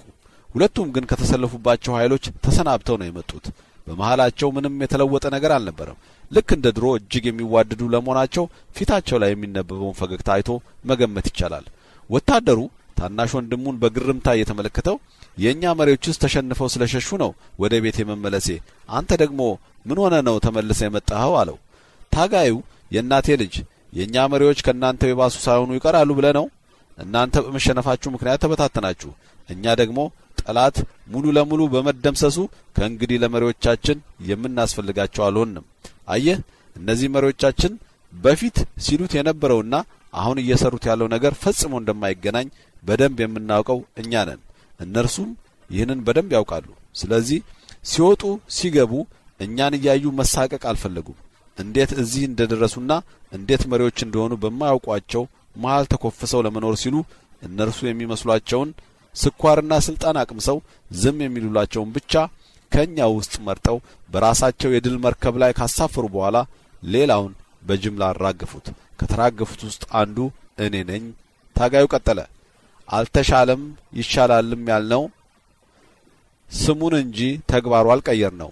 ትናንትናም ዛሬም ታግለን ያመጣ ነው የሚዋጀን ሳይሆን የሚገዘግዘን ነው። ወዴት እንደምንሄድ በደንብ ካላወቅነው የምንጋልበው ፈረስ ልጓሙን ካልያዝነው ትግላችን ሁሉ ደመ ነፍሳዊ ነው እንዳለው ነው ገጣሚው። የኢህአዴግ መሪዎች አዲስ አበባ ከገቡ በኋላ እንደነ ተስፋዬ ገብረአብ ያሉትን አፈጮሌዎች ብቻ መርጠው አስቀሯቸው። የሚያስቡትን ሁሉ በአዲስ አበባኛ አፍ ይነግሩላቸው ዘንድ ተዝቆ በማያልቅ ሀብት ላይ አስቀመጧቸው። ባለብዙ ደሞዝና አበል ባለብዙ አጀብም ሆኑ። ለእግራቸው ላንድሮቨር ለመኖሪያቸው ሰገነት ታደላቸው። እነርሱኑ እዚያ ያደረሷቸው ታጋዮች ግን 17 ዓመት ሙሉ ላበረከቱት የህይወትን መስዋዕትነት የሚጠይቅ አገልግሎት በቀን ከ0.49 ሳንቲም በታች በሚያል ሂሳብ ተሰልቶ በድምሩ 3000 እንኳን የማይሞላ ብር ተሰጥቷቸው ከድሉ ተሰናበቱ። እነዚህ ታጋዮች ከድርጅቱ እንዲሰናበቱ ያደረጋቸው ብቸኛው ጥፋት ደርግን ማሸነፋቸው ብቻ ነበር። ደርግን ባይሸነፍ ኖሮ ሞት ራሱ ያሰናብታቸው እንደሆነ እንጂ ድርጅቱ ሊያሰናብታቸው አይችልም ነበር። ወደ መጡበት ቀዬ በክብር እንዲመለሱ ቢያደርግ እኮ ምንም አልነበረበትም። ዳንሻ ወደ ተባለው ህወሓት የትጥቅ ትግል ያካሄድበት ወደ ነበረው በረሃና ሞቃታማ ቦታ ተላኩ። ይህ ቦታ ለታጋዮቹ በረዶና ቅዝቃዜ የለበትም እንጂ ዘመድና ሰው የማይገኝበት የሳይቤሪያ ምድር ማለት ይቻላል። በላብህ ጥረግረ ብላ የሚለውን አምላካዊ ቃል ለመፈጸም አፈሩን እየገፉ በተአምራትና በአስደናቂ ገድሎች የተንቆረቆረውን የትግል ዘመን በምልሰታዊ ትዕይንት እያስታወሱ ልጆቻቸውን ያሳድጋሉ። መጨረሻ ላይ መሪዎቻቸው ከታጋይነት ወደ ገዥነት ባንዴ ሲለወጡ በዓይናቸው አይተዋል። ይህ ታሪክ ማታ ማታ ሳዳር ቁጭ ብለው ተረት ተረት በሚመስል አይነት ለልጆቻቸው ይነግሯቸዋል። ምናልባት ልጆቻቸው ነገን በደንብ የማየት እድል ስላላቸው ከእነርሱ የተሻለ ህይወት ይኖራቸው ይሆናል። እድለኞች ከሆኑም ራሳቸው የሥርዓቱን ግብዓተ መሬት በዓይናቸው ለማየት ያልማሉ። ቀጥሎ ስለሚሆነው ነገር መገመት ባይችሉም አቤ ጉበኛ በዘመናችን ክፉ ስራዎች ካገኟቸው ታላቅ ድጋፎች ዋናው ዘመናዊ የሸፍጥ ፖለቲካ የሰዎች ግብረ ገብነትን ቦታ መውረሱ ነው። የዘመኑ ፖለቲካም ሸንግሎም አታሎም ራስን ብቻ መጥቀምንና ሌሎችን መጉዳትን እንደ ዕውቀት እንጂ እንደ ድንቁርና ስለማይቆጥር በእውነት ካልሆነ በቀር በሌላ መንገድ ሊገታ የማይችለው የአብዛኛው ህዝብ ፍላጎት እስካሁን በእውነተኛ ሰላምና መልካም አኗኗር ከመፈለግ አላቋረጠም እንዳለው ነው። ዶክተር ብርሃኑ ነጋ የነጻነት ጎህ ሲቀድ በተሰኘው መጽሐፋቸው ስለ ታጋዮቹ እንዲህ ይላሉ። ለዓላማ እታገላለሁ ብሎ ህይወቱን የሰጠ ታጋይ ምንም ዓላማ አለመኖሩን ሲያይና ዓላማ ቢኖርም አጠቃላይ ህዝባዊ ዓላማ ሳይሆን ጥቂት መሪዎችን በስልጣን ለማቆየት መሆኑን ሲረዳ በነበረው የመስዋዕትነት ስሜትና ጀግንነት አብሮኝ ይቆያል ብሎ ማሰብ የዋህነት ነው። የሚገርመው ነገር በዚህ ታጋዮችን ማሰናበቱ ተግባር ላይ ተዋንያን የነበሩት ከፍተኛ አመራሮችም በተመሳሳይ ሁኔታ ሲሸኙ ያለ መንቃታቸው ጉዳይ ነው። ለምሳሌ አቶ ስዬ አብርሃ ከመከላከያ ሚኒስትርነት ተነስተው ኤፈርት የተባለውን የህወሓት ድርጅት እንዲመሩ ሲላኩ አንተ ጀግና ነህ፣ ጀግንነት ደግሞ በጦር ሜዳ ብቻ ሳይሆን በልማቱም መሪ ሆነ በድጋሚ ማስመስከር መቻል አለብህ ተብለው ነው። በእርግጥ ወጥመድ ነበር፣ እምቢ ሊሉ አይችሉም። ይህ በስሙ የሚነገድበት መከረኛው የትግራይ ህዝብ አለ። ህዝቡን አላገለግልም አለ ብለው ያስወሩባቸዋል። እንኳን ዋሽተን እንዲሁም እውሮች እየወለድን ነው እንዳለው ውሻ የተሰጣቸውን ኃላፊነት በጸጋ ተቀብለው ወደ ትግራይ ያቀኑ። እንዲያም ሆነውም ከጥቃቱ አላመለጡም። አቶ ስዬ እንዲመሩት የተደረገው ድርጅት በብዙ ቢሊዮን የሚቆጠር ካፒታል ያለው ነው። አቶ ስዬ ደግሞ ወታደራዊ መሪ እንጂ የቢዝነስ ሰው አልነበሩም። ስለዚህ በዚህ ምክንያት የሆነ ነገር እንዲፈጠርና እሳቸውን በዚያ ለማሳጣት ተብሎ የተደረገ ነው የሚሉ ብዙዎች አሉ። ያ አይነት አጋጣሚ ባይፈጠርም ኢፈርት ያህል ከፍተኛ ሀብት የሚያንቀሳቅስ ድርጅት ኃላፊ በመሆናቸው ብቻ በእርሳቸው ላይ ኢንፎርማል በሆነ መንገድ በሙስና ወንጀልና ይህን ነገር ብዙ የሐሳብ ነጻነት በሌለው ህብረተሰብ ውስጥ እውነት አስመስሎ ማስረጽ በጣም ቀላል ነው። ኋላ ላይ የሆነውም ያ ነበር። የውስጥ አዋቂዎች እንደሚናገሩት ከሆነ ከኢትዮ ኤርትራ ጦርነት በፊት አቶ ስዬ ላይ ያነጣጠረው የማጥላላት ዘመቻ በህወሓት ውስጥ የነበረው የስልጣን ሽኩቻ የወለደው ነው። በተለይ አቶ መለስን ለኤርትራና ለኤርትራውያን ያደላሉ ወይም ኤርትራዊ ናቸው የሚሉ ልዩ ልዩ ወሬዎች ከድርጅቱ ውስጥ እየወጡ በተዘዋዋሪ በግል ጋዜጦችና በየቤቱ እንዲወራ ለተደረገው ያጸፋ መልስ አድርገው የሚወስዱትም አልጠፉም። የአቶ መለስ ቡድን ግን ደረጃ በደረጃ እርምጃ መውሰዱንና ስልጣኑን ማደላደሉን ተያይዞት ነበር። ትንሽ ቆይቶ አቶ ታምራት ላይኔ ደግሞ ወደ እስር ቤት ተላኩ። ስጋት ይሆናሉ የሚባሉት ሁሉ አንድ ባንድ በሰበብ አስባቡ ከአመራሩ መመንጠር ነው የተያዘው። መቼም ቢሆን ለግል ስልጣን ብሎ አገር የሸጠ ሰው ስለ ሙስና ለማውራትና ሌላውን ስኳር ላሰ ብሎ ለማሰር የሚያስችል የሞራል ብቃት ሊኖረው አይችልም። በዚህች ሀገር በወንጀል የሚያስጠይቅ ሙስና ካለ በቀዳሚነት መጠየቅ የነበረባቸው የኢህአዴግ መሪዎች ናቸው። ለስልጣን ሲሉ አገር ቆርጠው ከነባህሩ ሸጠዋልና። ኦሾ የተባለው ህንዳዊ ፈላስፋ የነጻነት ትግል እናካሄዳለን ስለሚሉ አብዮተኞች ያስቀመጠው ሀቅ ወደ ነብይነት የሚያስጠጋው ነው። እስኪ የሚከተለውን ገለጻው እንመልከት። It is a strange fate, but it has a subtle logic in it. Those who have been revolutionaries become accustomed to being revolutionaries, and any regime is anti-revolutionary. It may be the regime created by the revolutionaries themselves, but the moment people come into power, they become anti-revolutionary, because now revolution goes against their power. They were in favor of revolution, because revolution was bringing power into their hands. This is simple logic, and the revolutionaries cannot believe that this is the freedom they have been fighting for. Only the people have changed, but everything else remains the same bureaucracy, the same ugly politicians. And these revolutionaries will forget all the promises that they had made to people to get them to support the revolution. They will start exploiting these same people. Naturally, many revolutionaries of the past start drifting away from those who have come into power. Once they were all fighting the enemy shoulder to shoulder. Now they start drifting away because the revolution has been betrayed. And now the revolutionaries who come into power, and the power simply destroy all the revolutionaries. Ideologies start killing the remaining revolutionaries because they are the most dangerous people. They have overthrown the previous regime. They can overthrow this regime too. Political tyrannies come and go, and you cannot be absolutely sure that when you have overthrown one political tyranny, it will not be replaced by another. የኢህአዴግ መሪዎች ተራሮችን ያንቀጠቀጡ ባለ ታሪኮች ሸኝተው ራሳቸውን ባለ ታሪክ አድርገው የትግሉን እውነተኛ ታሪክ ግልባጭ ተቃራኒውን ታሪክ ብለው የቤተ መንግስት ድርጎ በሚከፍሏቸው የድል አጥቢያ ጸሐፍት አጽፈው አትመው በመሸጥ ስምና ዝናን ለማትረፍ የታደሉ ሆነዋል። ምንም እንኳን የይሁዳንና የፊልጶስን ገጸ ባህሪያት ወክለው የተጫወቱበት ታሪክ ቢሆንም ታጋይነትም ትግልም ከቀረ የታሰበው ቀርቶ ያልታሰበው ከሆነ ህዝቡ ምን ይላል? እንግዲህ ለኔ ብሎ መጥቶ በኔ እየማለ ህልሜን ላያነጋ ራእዬን ላይፈታ ለምን ተሰቀለ? ለዚህማ የነበረ እንዳለ ትግል ሳያስፈልግ በዚያው በቀጠለ ብሎታል ገጣሚው ሁኔታው በጥልቀት ታዝቦ። መቼም የትግራይ ህዝብ ትግልና የልጆቹ መስዋዕትነት የሻቢያ ጥቅም ማስጠበቂያ የህወሓት መሪዎች የግል ፍላጎት ማርኪያ ነው የሆነው መጨረሻው። ያ ህዝባዊ እንቅስቃሴ ሄዶ እንዲፈጽሞ ላልተገባ ዓላማ መዋሉ እጅግ የሚያሳዝን ነው። ነገር ግን ምንም ይሁን ምን ታጋዮቹንና አመራሩን ለየብቻ የትግሉን ሂደትና ውጤቱንም እንዲሁ ነጣጥሎ ማየት ይሻል ይሆን?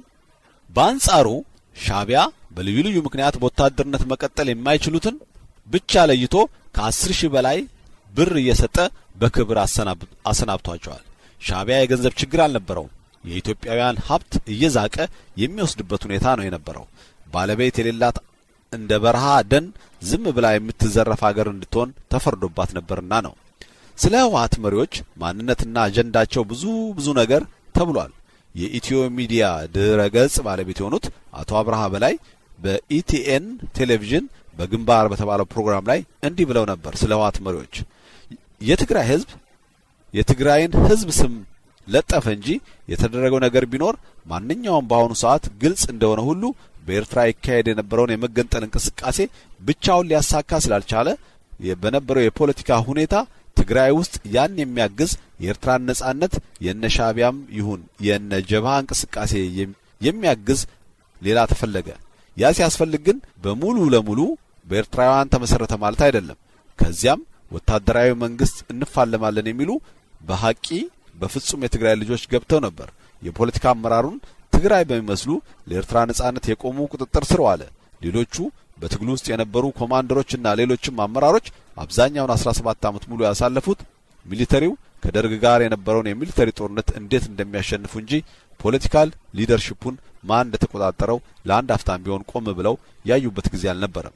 የእነርሱ ጀግነት መሪዎቹ እነ ስብሃት እነ መለስ እስካሏቸው ድረስ እንጂ ከዚያ ውጪ ለሀገር ተብሎ የተደረገ ምንም አይነት እርምጃ የለም።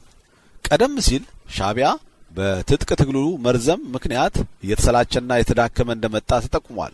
በአንጻሩ ህወሓት አቅሙን እየበረታ በህዝብ ዘንድ የነበረውን ተቀባይነት እየጠነከረ የሄደበት ሁኔታ ነው የተፈጠረው። ደርግ በድርቅና በጦርነቱ ምክንያት የትግራይ ህዝብ ወደ ወለጋና ወደ ጅማ በኃይል ሰፈራ ወስዶ ማስፈር ሲጀምር ህወሓት ደርግን አሳውን ለማጥፋት ውሃውን ማድረቅ በሚለው መርህ ተከትሎ የትግራይ ህዝብ በታትኖ ለማጥፋት ነው ይሄ እያደረገ ያለው የሚል ውንጀላና ፕሮፓጋንዳ በሚዲያው በመንዛት ህዝቡ ወደ ሱዳን እንዲሰደድና የምዕራባውያን መንግስታትና የእርዳታ ድርጅቶችን ቀልብ በቀላሉ እንዲስብ አድርጎታል። በዚህ አጋጣሚ ለእርዳታ ከመጣው ገንዘብ አብዛኛውን ራሱን ለማደራጀትና የጦር መሳሪያ ለመግዛት አውሎታል። ከዚያ በኋላ ህወሓት በኢኮኖሚም በሰው ኃይልም በአደረጃጀትም የሚወዳደረው አልነበረም። ከዚህም ባሻገር አንድ ህዝቡን በፕሮፓጋንዳ ወደ ሱዳን እንዲሰደድና በዚህ አጋጣሚ ብዛት ያለው ሀብትና ሰራዊት እንዲያሰባስብ አድርጎታል። ሁለት ደርግ የ10ኛ አብዮት በዓል በማክበር ላይ ተጠምዶ ሳለ ነበር ህዝቡን እየተራበ ምንም ደንታ አላሳየም ለሚል ፕሮፓጋንዳ እንዲጋለጥ አድርጎታል። እዚህ ላይ የሚገርመው ነገር የህወሓት መሪዎች እንዲህ ሲሉ የነበረው ራሳቸውም ለማሌሊት ምስረታ ጉባኤ ያወጡት ለእርዳታ የመጣ ገንዘብ ደርግ ካወጣው የማይተናነስ እንደነበር መታወቁ ነው። 3 በሰሜኑ የኢትዮጵያ ክፍል ምን እየተደረገ እንዳለም ዓለም እንዲያውቅና እነሱም እውቅና እንዲያገኙ ረድቷቸዋል። 4 በኢኮኖሚም በኩል እጅግ ተጠቃሚዎች ሆነዋል። ከዚያ በኋላ ነው ታንክም መድፍም ሌላ ለትግሉ የሚያስፈልጉትን ቁሳቁሶች ሁሉ በበቂ ሁኔታ መግዛት የሚችልበት አቅም የተገኘው። ከላይ እንደተገለጸው ህወሓት ድርቁ በአግባቡ ነው ለትግሉ ማጠናከሪያ የተጠቀመበት። ስለዚህ እነሱ በአስተማማኝ ሁኔታ ላይ በሚገኙበት ወቅት በሻቢያ በኩል የነበረው ሁኔታ ግን የተለየ ነበር። በኤርትራ ውስጥም የትግራይን ያህል ረሃብና ድርቅ አልነበረም። ሻቢያ ከህዝቡ ርቆ ሳህል ተራራዎች ላይ መሽጎ ስለነበር ትግሉ በሰው ኃይል በኢኮኖሚና በማቴሪያል የተዳከመበትና ከትጥቅ ትግሉ ሌላ አማራጭ ካለ የሚያጠናበት ወቅት ነበር። አንደኛ ኃይሉም ታጋዩም ሳህልና ናቅፋ ላይ ብቻ መሽጎ ከትግራይ በአህያና በግመል የሚላክለትን እህል ብቻ የሚጠብቅበት ወቅት ነው የነበረው። ኢትዮጵያ ላይ ወታደራዊ ጫና እየፈጠሩ መንግስት ጦርነቱን አቁሞ ወደ ድርድር የሚመጣበትን ሁኔታ ለመፍጠር የሚደረግ እንቅስቃሴ ነው የነበረው። ይሄ ማለት ደግሞ ለህወሓት መሪዎች መጪውን ጊዜ አደጋ እንዳለው የሚያመለክት ነበር። የሻቢያ ከደርግ ጋር እርቀ ሰላም ማውረድ መፈለግ እነሱን ያለ አጋር የሚያስቀርና ደርግ ኃይሉን ሁሉ አሰባስቦ እነሱ ላይ ብቻ እንዲረባረብ የሚያደርግ ነው። ስለዚህም ነው በወቅቱ በሻቢያና በመንግስት መካከል ሰላም እንዳይወርድ በሻቢያ ላይ ልዩ ልዩ ጫና ለመፍጠር ሲንቀሳቀሱ የነበረው። የኤርትራ ህዝብ ትግል ቁልቁል አይደፋም የሚለው መጽሐፍ በአሁኑ ጠቅላይ ሚኒስትራችን በአቶ መለስ ዜናዊ ተዘጋጅቶ የወጣው በዚህ ወቅት ነው። ይህ መጽሐፍ የተጻፈው ቀደም ሲል በእንግሊዘኛ ቋንቋ ኤርትሪያ ዳይናሚክስ ኦፍ ኤ ናሽናል ኩዌሽን በሚል ርዕስ በተስፋ ጽዮን መድህኔ የተባለ ኤርትራዊ ምሁር ለተዘጋጀው መጽሐፍ መልስ ለመስጠት ነበር። የተስፋ ጽዮን መድህኔ መጽሐፍ ይዘት ጠቅለል ተደርጎ ሲታይ ጦርነቱን መቆም አለበት፣ የኤርትራን ጉዳይ መፍታት ያለበት በሰላማዊና በድርድር ነው፣ የኤርትራን ህዝብ የሚጠቅም አማራጭ ከኢትዮጵያ ጋር በፌዴሬሽን መልክ መኖር ነው የሚል መልእክት ያለው ነው። ዛሬ ላይ ሆኜ ሳስበው ሁኔታው ግርምት ይፈጥርብኛል። ሁለቱም ጽሁፎች ጎን ለጎን አድርጌ ሳነጻጽራቸው ዶክተር ተስፋ ጽዮን እንደ ኢትዮጵያዊ፣ አቶ መለስ ደግሞ እንደ ኤርትራዊ ሆነው ነው የጻፉት ማለት ይቻላል። ዓለም 9 እንደሚባል ሆነና አቶ መለስ ዛሬ መሰረታዊ እምነቶቻቸውን ሳይለቁ የኢትዮጵያ መሪ ሆነዋል። ዶክተር ተስፋ ጽዮን ደግሞ ዛሬም ድረስ ያኔው እምነቱን እንደያዘ ያተርፍልኛል ብሎ ለገበያ አውርዶ ሳይሸጥና ሳይለወጥ አዲስቷም ኤርትራ ሳያይ በስደት ሀገር ሆኖ ሁለቱም ወንድማማች ህዝቦች አንድ ቀን በፌዴሬሽኑ ይሁን በሌላ መልኩ የሚዋሃዱበትን ብልሃት በመፈለግ ላይ ይገኛል። በወቅቱ ሻዕቢያ ከደርግ ጋር ቢታረቅ ኖሮ የህወሓት መሪዎች ሌላ የኤርትራ ድርጅት አቋቁመው ትግሉን ለመቀጠል አስበው እንደነበርም ይነገራል። የራሱን እድል በራስ የመወሰን መብት እስከ መገንጠል የሚለውን መርህ ሻዕቢያ አልቀበልም በማለቱ ይከሱት የነበሩት በኤርትራ ውስጥ ያሉትን ብሔር ብሔረሰቦች በመሳብና በማሰለፍ ሻዕቢያ ላይ ውጥረት ለመፍጠር ነው። ይህ የህወሓት አደገኛ አካሄድ ትግሉን ከድቶ ከደርግ ጋር ሊታረቅ ነው ከሚለው ወሬ ጋር ተደማምሮ በሻዕቢያ ላይ ሊፈጥረው የሚችለውን ቀውስ ቀላል አይደለም። በሌላ በኩል ደግሞ ሻዕቢያ በሆነ አጋጣሚ ከትግሉ መስመር ቢወጣ በኤርትራ የሚኖሩትን ልዩ ልዩ ብሔረሰቦች በግንባር መልክ በማደራጀት ትግሉ በሌላ መልኩ ለማስቀጠል ከነበራቸው ፍላጎት የሚነሳ ነው። ለምሳሌ በወቅቱ የሻዕቢያ ተቃዋሚ ከሆኑ ድርጅቶች ጋር ግንኙነት ማድረግ ጀምረው እንደነበር የሚናገሩ ሰዎች አሉ።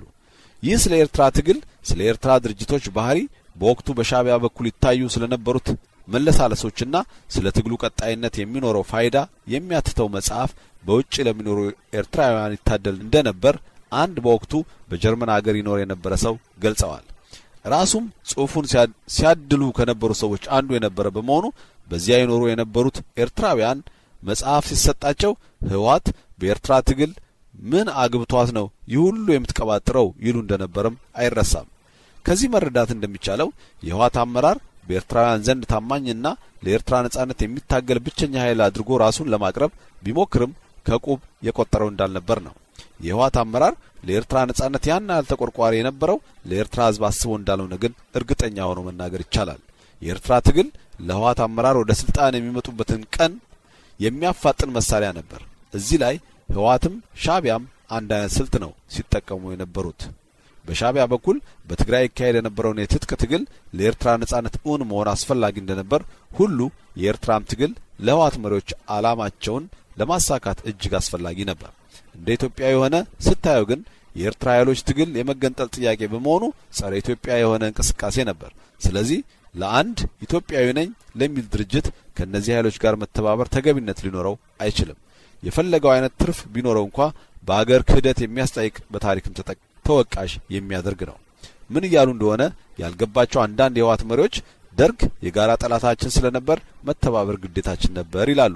ይህ አባባል እውነት መሆን ይችል የነበረው መጀመሪያ ሲነሱ እንደነበረው ለመገንጠል የሚታገሉ ቢሆን ነው። ምክንያቱም ከኢትዮጵያ ለመገንጠል እስከሆነ ድረስ የሚታገሉት ኢትዮጵያና የኢትዮጵያ መንግስት የጋራ ጠላት የሆኑ ነበር። ኢትዮጵያዊ ነኝ እያሉ ግን ከጸረ ኢትዮጵያ ኃይሎች ጋር መሰለፍ ትልቅ የስትራቴጂ ስህተት ነው የሚሆነው። በምንም መለኪያም ቢሆን ደርግና ሻዕቢያ የሚወዳደሩ ነገሮች አይደሉም። ደርግ የፈለገው አይነት ቢሆን የኛ የሆነ ኢትዮጵያዊ ዓላማና ማንነት ያለው ስርዓት ነው። ምንም ያህልም የተሳሳተና አምባገነን ቢሆን ለኢትዮጵያ አንድነትና ሉዓላዊነት መከበር በጽናት የቆመ ነበር። ይህም በሶማሊያ ወረራና ከኤርትራ ተገንጣይ ኃይሎች ጋር ያደረገውን ጦርነት ራሱ ምስክር ነው። በአንጻሩ ሻዕቢያ ጸረ ኢትዮጵያ የሆነ ኃይል ነው። ከጸረ ኢትዮጵያ ኃይሎች ጋር መተባበር ደግሞ ጸረ ኢትዮጵያዊነት ነው። ስለዚህ የጋራ ጠላት ነበረን የሚለውን አገላለጽ መሰረታዊ የሆነ የተጠይቅ ወይም ሎጂክ ስህተት ያለበት ነው። ቀደም ሲል ለመግለጽ እንደተሞከረው ይህ የኤርትራ ህዝብ ትግል ቁልቁል አፉ አይደፋም የሚለው መጽሐፍ አቶ መለስ ዜናዊ ናቸው ያዘጋጁት። በእርግጥ መጽሐፉ በህወሓት ስምና ማህተም የተሰራጨ በመሆኑ በውስጡ የያዛቸው አቋሞች ሁሉ የአቶ መለስ ብቻ ናቸው ማለት አይቻልም። በእሳቸውና በተቀሩት የህወሓት አመራር መካከል የአውራጅና የተቀባይ ሚና እንደነበር ግልጽ ነው። እንዲያ ባይሆንማ ለግል ስራቸው የድርጅቱን ስምና ማህተም አንስተው መጠቀም ባልቻሉ ነበር። በወቅቱ ያን ማድረግ የሚችሉበት ስልጣንም አልነበራቸው። በነገራችን ላይ አቶ መለስ በኤርትራ ጉዳይ ላይ መጽሐፍ ሲጽፉ ይሄ የመጀመሪያቸው አልነበረም።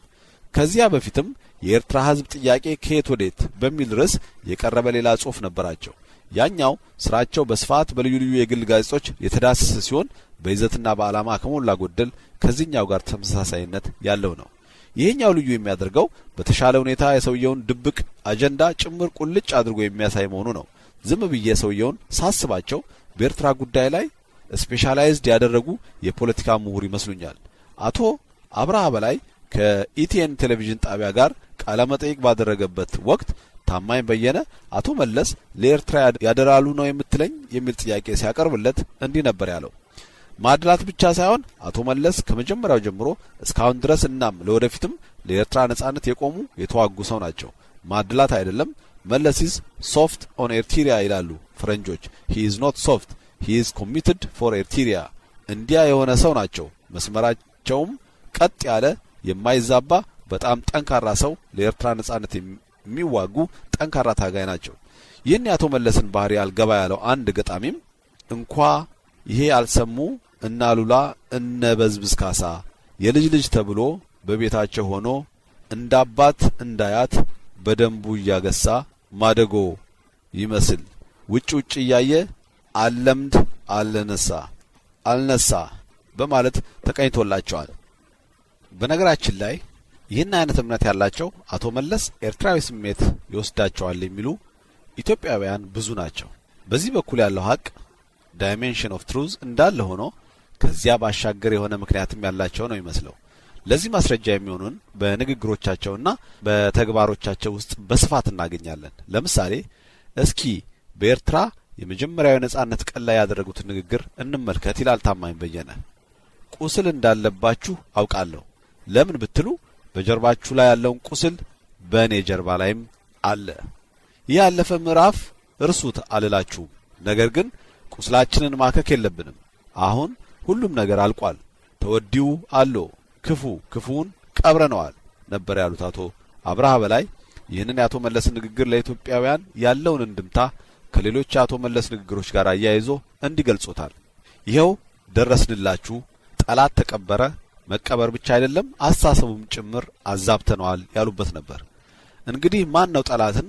ኢትዮጵያ። የማን አስተሳሰብ ነው? የኢትዮጵያ። ምን አይነት አስተሳሰብ? እንግዲህ እንደምናውቀው በተለያየ ጊዜ የኢትዮጵያን ሳይኮሎጂ የሚያዛቡ ለምሳሌ እንደ ቀላል አድርገው ጣል የሚያደርጉት ነገር አለ አቶ መለስ። ባንዲራ እኮ ጨርቅ ነው። ለምሳሌ ይሄ ለሌላው ሰው በቀላሉ የአፍ ወለምታ ሊመስል ይችላል። ነገር ግን የኢትዮጵያን አስተሳሰብ ለማዛባት ለማሽመድመድ ተብሎ የሚደረግ ነው። በባንዲራችን እንደምንኮራ ያውቃሉ። የ3000 ዓመት ታሪክ አለን ብለን እንደምንኮራ ያውቃሉ። ወደ 100 ዓመት ማሳነስ ባለፉት መሪዎቻችን በአፄ ምኒልክ፣ በአፄ ቴዎድሮስ፣ በአፄ ዮሐንስ፣ በነራስ አሉላ እንደምንኮራ እንደምንወዳቸው ከነሱ ጋር ያለንን ትስስር ያውቃሉ። አቶ መለስ ግን በየጊዜው ቴሌቪዥን ላይ እየወጡ የኢትዮጵያ አጼዎች እኮ ጊዜያቸውን ያሳለፉት በጦርነት ነበር ይላሉ። እንደ ዋቤ የወሰዱት ነው የሚመስለው። ያን ማለት እንግዲህ የኢትዮጵያ ሕዝብ መሪዎቹ የሚወዳቸው መሪዎቹ ለካ እንደዚያ ናቸው ብሎ እንዲያፍር የዛሬው ቅጥ ያጣው ድህነት እነሱ ያመጡብን ጣጣ ነው ወዘተ እንደዚህ አይነት ቀጣይ ነገሮች አንድ ላይ አምጥተን አገጣጥመን ስናያቸው ባንዲራ ጨርቅ ነው ካሉበት ጊዜ ጀምሮ ያሉትን ቅጥ አሲዘን አንድ ላይ ብናያቸው መለስ የተያያዘው ኢትዮጵያዊ አንገቱን ደፍቶ በኢትዮጵያዊነቱ አፍሮ ድህነት እንዲቀበል ኋላ ቀርነትን ተቀብሎ እንዲኖር የበታችነት ስሜት እንዲኖረው እየተደረገ ነው። እንግዲህ ከላይ እያየን የመጣ ነው አቶ መለስ ለዘመናት በህዝቡ ዘንድ እንደ አንድ የማይገሰስ እውነታ ተይዞ የኖረውን ኢትዮጵያና ኢትዮጵያዊነትን እንደሚጠሉ ምንም ጥርጥር የለውም። ይህ ከሚታሙበት ኤርትራዊነታቸው ጋር ብቻ የተያያዘ አይመስለኝም። ምክንያቱም ኤርትራዊነት በራሱ ችግር ያለው ነገር አይደለም። አሁን ያለውን እውነታ በሂደት የተለወጡትን ነገሮች ወደ ጎን ትተን በየትኛውም መለኪያ ቢሆን ኤርትራዊ መሆን ጸረ ኢትዮጵያዊነት አይደለም። አቶ መለስ ህይወታቸውን ሙሉ ስለ ኤርትራ ነጻነት እንዲያ የታገሉትና አሁንም እየተዋደቁለት ያሉት የኤርትራን ህዝብ ስለሚወዱትም ላይሆን ይችላል። አንዳች እሳቸው ብቻ የሚያውቁት ድብቅ አጀንዳ ስላላቸው ለግል ዓላማቸው መሳካት እንደ አንድ የፖለቲካ ግብአት ወይም መሳሪያ አድርገው ስለሚያዩት ነው እንጂ የኤርትራ ህዝብ ምናቸውም ቢሆን ከደርግ በምንም መልኩ ለማይሻል ፈላጭ ቆራጭ ስርዓት ነው በነጻነት ስም አሳልፈው የሰጡት። የዚህ እውነታ ለወደፊት ጊዜ ራሱ መልስ የሚያስገኝለት ነው የሚሆነው። ወደ መጽሐፉ ዝርዝር ይዘት ስንገባ በወቅቱ በውጭ ሀገር ይኖር የነበረው ዶክተር ተስፋጽዮን መድህኔ የተባለ ኤርትራዊ መሆን ኤርትሪያ ዳይናሚክስ ኦፍ ናሽናል ኩዌሽን በሚል ርዕስ በእንግሊዝኛ ቋንቋ በጻፈው መጽሐፍ ዙሪያ የሚሽከረከር ነው። በተስፋጽዮን መድህኔ መጽሐፍ ታትሞ መውጣት ከሻዕቢያ መሪዎች ይልቅ አቶ መለስ በተለየ ሁኔታ እጅግ የተፈሳጩ ይመስላሉ። ለዚህም ነው አንድ ቀን የአገር መሪ ሆናለሁ ብለው ከሚያስብ ሰው ፍጹም የማይጠበቅ ስድብ ሁሉ በጸሐፊው ላይ ሲያወርዱበት የምናየው። ሰውየው ለግል እምነትና ነጻነት አሳሰብ ያላቸው ጥላቻ ከዚያ ጊዜ ጀምሮ የነበረ ለመሆኑ ምንም ጥርጥር የለውም። ምናልባትም ተፈጥሯቸው ሊሆን ይችላል። ለመሆኑ ዶክተር ተስፋጽዮን መድህኔ ምን ብሎ ቢጽፍ ነው አቶ መለስ ሆላንድ አምስተርዳም ለታተመው መጽሐፍ ደደቢት በረሃ ሆነው ጸሐፊውን ለመሳደብና ለማብጠልጠል እንዲነሱ ያደረጋቸው። እነሆ ከመጽሐፉ ተቀንጭቦ የተወሰደ። እርግጥ ነው ኢትዮጵያ በኤርትራ ጉዳይ ወይም በሌላ የብሔር ጥያቄ ስም የተቃጣባትን በኢምፔሪያሊስቶች የተደገፈ ወረራና ጥቃት መመከትና መመለስ አለባት። ደርግ የኤርትራን ጥያቄ በፈለገው መንገድ ይፍታው፣ ኤርትራ የመገንጠል መብት እንዳላት ግን በመርህ ደረጃ መቀበል አለበት። በአሁኑ ጊዜ በኢትዮጵያና በኤርትራ ጸረ ኢምፔሪያሊስት ኃይሎች መካከል ሊኖር የሚገባውን አንድነት ትርጉም ያለውና ተግባራዊ ሊሆን የሚችለው በሁለቱም ሀገራት መካከል ህገ መንግስታዊ ትስስር እንዲቀጥል ከተደረገ ነው። ጉዳዩ በኢትዮጵያና በኤርትራ አንድነት ማዕቀፍ ውስጥ ሆኖ ከተፈጸመ ነው። በጠቅላላ በብሔሮች በኩል ያለው ችግር ገቢራዊ መፍትሄ ሊሆን የሚችለው ውስጣዊ አስተዳደር ነጻነት ወይም ሪጂናል አውቶኖሚ ነው። ዝርዝር ይዘቱ ግን ለሁሉም አንድ አይነት ላይሆን ይችላል። የአንዱ ተጨባጭ ጥያቄ ከሌላው የተለየ መሆኑ አይቀርም። ስለዚህ የኢትዮጵያ መሪዎች በአሁኑ ሰዓት የኤርትራ ጉዳይ ገቢራዊ መፍትሄ ሊሆን የሚችለው ፌዴሬሽን መሆኑን እንዲረዱትና እንዲያስቡበት ይገባል።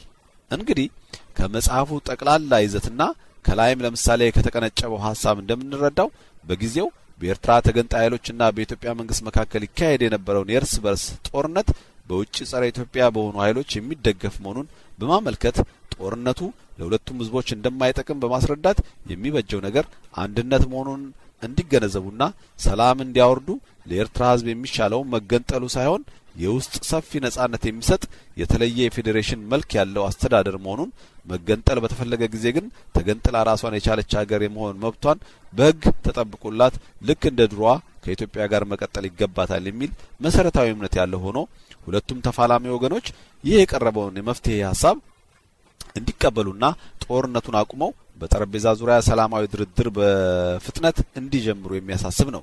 አፈሙዙን ቁልቁል በተደፋ ጠመንጃ ጎን ለጎን ቀጥ ብላ ቆማ የምትታይ አበባ የሚያሳይ ሽፋን ያለውን መጽሐፍ አበባው የሁለቱም ህዝቦች መጪውን ብሩህ ተስፋ የሚያሳይ ነው። አቶ መለስ ትችታቸውን የሚጀምሩት ከሽፋኑ ነው። የመጽሐፋቸውም ሽፋን ያደረጉት ያችን አበባ ቆርጠው የክላሹን አፈሙዝ ወደ ላይ ቀና አድርጎ የሚያሳይ ስዕል ነው። ከመግቢያው እንጀምር። አሁን ባለንበት ወቅት የክህደት ሐዋርያዎች እዚህም እዚያም በሚሉበት ሰዓት ተስፋጽዮን መድህኔ የተባለ ኤርትራዊ ምሁር ኤርትሪያ ዳይናሚክስ ኦፍ ናሽናል ኩዌሽን በሚል ርዕስ በቅርቡ በእንግሊዝኛ ቋንቋ መጽሐፍ አሳትሞ በመበተን ላይ ይገኛል። የመጽሐፉ ይዘት አቅጣጫ ገና ከሽፋኑ ነው መታየት የሚጀምረው። ሽፋኑ ላይ ጠመንጃ አፈሙዙን ቁልቁል ተደፍቶ መሬት ላይ ተሸክሎ ይታያል። ትኩር ብለህ ስታስተውለው ይሄ ስለ ኤርትራ የተጻፈው መጽሐፍ የማን ጠመንጃ ነው ወደ መሬት የተደፋው? እንደዚህ ይደፋ የሚለውስ የማንን ትግል ነው ብለህ እንድትጠይቅ ያደርጋል። መጽሐፉን ገልጠ ማየት ስትጀምር ይህን ጥያቄ ግልጽና የማያሻማ መልስ እያገኘ ይሄዳል። ተስፋጽዮን መድህኔ ቁልቁል አፉ ይደፋ የሚለው የሌላ ሳይሆን የታጋዩ የኤርትራ ህዝብ ትግል መሆኑን ጥርት ያለ መልስ ያገኛል። አቶ መለስ በዚህ ብቻ አላበቁም። ለመሆኑ ተስፋጽዮን መድህኔ ማን ነው በሚል ንዑስ ርዕስ የጸሐፊውን ኤርትራዊ ማንነት ጭምር ነው ጥያቄ ውስጥ ያስገቡት። ነገሩን በጥልቀት ስታየው ራሳቸውን የኤርትራና የኤርትራዊ ታሪክና ማንነት ሊቅ አድርገው ነው የሚቆጥሩት ብሎ መናገር ይቻላል። አቶ መለስ ተስፋጽዮን መድህኔንና በዘመኑ አንድነት ሲደግፉ የነበሩትን ኤርትራውያን ኤርትራዊ ማንነት የሌላቸው የኢትዮጵያ መንግስት ተላላኪና ቅጥረኛ አድርገው ነበር የሚያዋቸው። ይቀጥላሉ። ተስፋጽዮን መድህኔ ማን መሆኑን መረዳትና ማወቅ መጽሐፉን በሚገባ ለመገምገም ትልቅ አስተዋጽኦ አለው። የመጽሐፉ አሳታሚዎች ተስፋጽዮን መድህኔ ኤርትራዊ እንደሆነ በመጽሐፉ ሽፋን ላይ አስቀምጧል። ራሱ ተስፋጽዮን መድህኔም በመጽሐፉ ውስጥ አስመራ ተወልጄ ያደኩ ኤርትራዊ ነኝ ይላል። ከኤርትራዊ ቤተሰብ መወለድና አስመራ ውስጥ ማደግ ለአንድ ሰው ኤርትራዊ ማንነቱን የሚያረጋግጥለት ከሆነ በእርግጥም ተስፋጽዮን መድህኔ ኤርትራዊ ነው።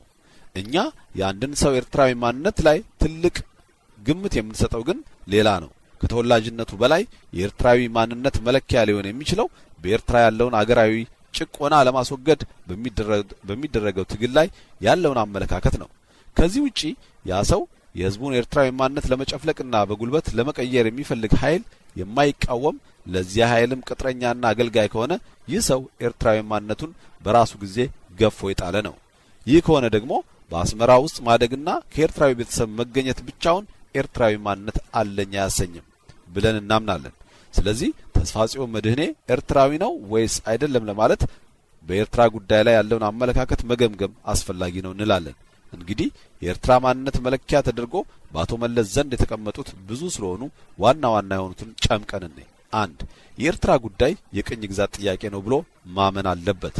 በዚህ እምነት መሰረት ደግሞ የኢትዮጵያ ቅኝ ገዢ ስለሆነች ከኢትዮጵያ ጋር ስለመኖር ስለ አንድነትና ስለ ኢትዮጵያዊነት ማሰብ የለበትም። ከኢትዮጵያ መንግስት ጋር አብሮ መስራትም ለኤርትራ ሕዝብ ጠላት የሆነውን ወገን አገልጋይና ቅጥረኛ መሆን ነው። አቶ መለስ በኤርትራ ጥያቄ ላይ ያላቸው እምነት ለእሳቸው ፍጹም የማያሻማና ግልጽ ነው። እንዲህም ነው የሚያስቀምጡት። የኤርትራ ሕዝብ እንደ ሌሎቹ የአፍሪካ አገራት ሕዝቦች በኢጣሊያን ቅኝ ግዛት ስር በነበረበት ወቅት የራሱን ኤርትራዊ ማንነት በማጎልበት ነጻነቱን ለማግኘት በሚሸባሸብበት ወቅት በተባበሩት መንግስታት ጣልቃ ገብነትና በአሜሪካና ተባባሪዎቿ ድጋፍ በኢትዮጵያ ገዢ መደቦች ቅኝ ግዛት ስር የወደቀ መሆኑንና በኋላም ሰማያዊውን የኤርትራ ባንዲራ በጉልበትና በኃይል በአረንጓዴ ቢጫ ቀይ መቀየሩን ነው ብለው ነው የሚያምኑት። ኤርትራዊ ነኝ ለማለት የሚፈልግ ሰው ስለ ኤርትራ ችግር መሰረታዊ ምክንያት ያለው አቋም ከላይ ካለው የአቶ መለስ ሐሳብ ጋር መስማማት መቻል ይኖርበታል። 2. የኤርትራ ጥያቄ ብቸኛና መፍትሄ ፌዴሬሽን ወይም ኮንፌዴሬሽን ሳይሆን መገንጠል ብቻ መሆኑን ማመን ይጠበቅበታል። ስለዚህ የኢትዮጵያ መንግስት ወዶም ይሁን ተገዶ የኤርትራን ነጻነት እስኪቀበል ድረስ ወይም በኢትዮጵያ ላይ አዲስ መንግስት እስኪመሰረት የትጥቅ ትግሉ መቀጠል አለበት። ከዚህ ውጭ ያሉትን አማራጮች የሚያስብ ሰው ካለ እሱ ልክ እንደ ተስፋ ጽዮን መድህኔ ኤርትራን ለገበያና ለድርድር የሚያቀርብ ቅጥረኛና አጎብዳጅ ነው። 3. የኤርትራን የመገንጠል ጥያቄ በገቢር ሳይሆን በመርህ ደረጃ እንዲከበር ተቀብሎ ከኢትዮጵያ ጋር አብሮ መኖር በሚለው ሐሳብ ላይ ፈጽሞ የማይደራደር ተስፋ ጽዮን መድህኔ ግን ይህን መንገድ በመርህ ደረጃ ሲል የተቀበለው በመሆኑ ለኤርትራዊ ማንነት ለሁለተኛ ዙር አላለፈም። አቶ መለስ ተስፋ ጽዮን መድህኔን መጀመሪያ የጀብሃ ታጋይ የነበረ በመሆኑ ኤርትራዊ ማንነት ነበረው ቢሉትም በኋላ ግን ይሄ ማንነቱን እያጣ መጥቷል በማለት ሐሳባቸውን ያጠናክራሉ። ኤርትራዊ ማንነቱ የተወ ለመሆኑም እነሆ ማስረጃው ይሉና የጻፈውን በመጥቀስ በኋለኛው ዘመን ራሳቸው አቶ መለስ በአንዳንድ ጉዳዮች ላይ በመርህ ደረጃ ተቀብለናቸዋል ሲሉን የነበረውን ለቀልድ ነው ማለት ነው። 4. ሙሉ ለሙሉ ካልሆነ በቀር የኤርትራን መሬት ወይም ጥቅም አሳልፎ በመስጠት ወይም ለኢትዮጵያ በመተው የሚደረግ የሚመጣ ነጻነት ከኢትዮጵያ መንግስት ጋር ተደራድሮ የኤርትራ መገንጠል ተግባራዊ ማድረግ ወይም በእነርሱ ቋንቋ ነጻነቷን ማስገኘት የሚለውን አካሄድ የሚያወግዝ ይሄም ከሌሎች የክህደት መንገዶች ተለይቶ የማይታይ መሆኑን ጭምር የሚያምን መሆን አለበት። ይህች የመጨረሻው አባባል ለተስፋ ጽዮን መድህኔ ብቻ የተሰነዘረች አልነበረችም፣ ለሻቢያም ጭምር እንጂ። በወቅቱ በሻቢያ በኩል ይታይ የነበረውን የትጥቅ ትግሉ መራዘም የፈጠረው መሰላቸትና መዳከም ትግሉ አይሳካም ብሎ ተስፋ የመቁረጥ ሁኔታ እኛ ከርቶ ከኢትዮጵያ መንግስት ጋር ሊታረቅ ይችላል የሚል ፍራቻ በህወሓት አመራር በኩል ነበር። ከነጻነት በታች እስካሉት አማራጮች ድረስ ለመደራደር ዝግጁ መሆኑን የገለጸበት ወቅት የነበረ በመሆኑ በህወሓት ካምፕ ውስጥ ሻቢያ ወደ ደርግ ከገባ እኛ ምን እንሆናለን የሚል ትልቅ ስጋት ለመኖሩ ምንም የሚያጠራጥር አይደለም። ስለዚህ አቶ መለስ ተስፋ ጽዮንን ብቻ ሳይሆን ሻቢያና መሪዎቹንም ጭምር ነው በኤርትራዊ ማንነት ጽናት ላይ ያላቸውን አቋም እየፈተኗቸው ያሉት። ከላይ ለመግለጽ እንደተሞከረው የህወሓት መሪዎች ሻቢያ እነሱን ጣጥሎ ከደርግ ጋር የሚታረቅ መስሎ ስለታያቸው ነው ይህን ሲያደርጉ የነበረው። ስለዚህ በኤርትራዊ ማንነት ላይ በጽኑ ሊፈተኑና አጣብቂኝ ውስጥ ሊከቱት ፈልገዋል። በህዝቡም ዘንድ በጥርጣሬ ዓይን እንዲታይና ሻቢያም ይህ ሁኔታ ተረድቶ በትጥቅ ትግሉ መስመር ብቻ ጸንቶ እንዲቀጥል ፈልገዋል። ይህን ስንገነዘብ በእርግጥም መጽሐፉ ስለ ተስፋ ጽዮን መድህኔ ብቻ ያለ መሆኑን በደንብ ይገባናል። በሻቢያ ላይ የነበራቸውን ስጋት በዚህ መንገድ ብቻ የሚታይ አልነበረም። በሶቪየት ህብረት ምንነት ላይ የነበራቸው ልዩነትም ዋነኛው ነበር። ሻቢያ ሶቪየት ህብረትን ምንም እንኳን ከደርግ ጋር ብትወዳጅም የጦር መሳሪያ በማቅረብና አማካሪዎቿን በመላክ በእነሱ ላይ ብትዘምትም የኤርትራን ትግል በተሳሳተ መንገድ የተረዳች ሶሻሊስት ሀገር ነች ብሎ ነበር የሚያምነው።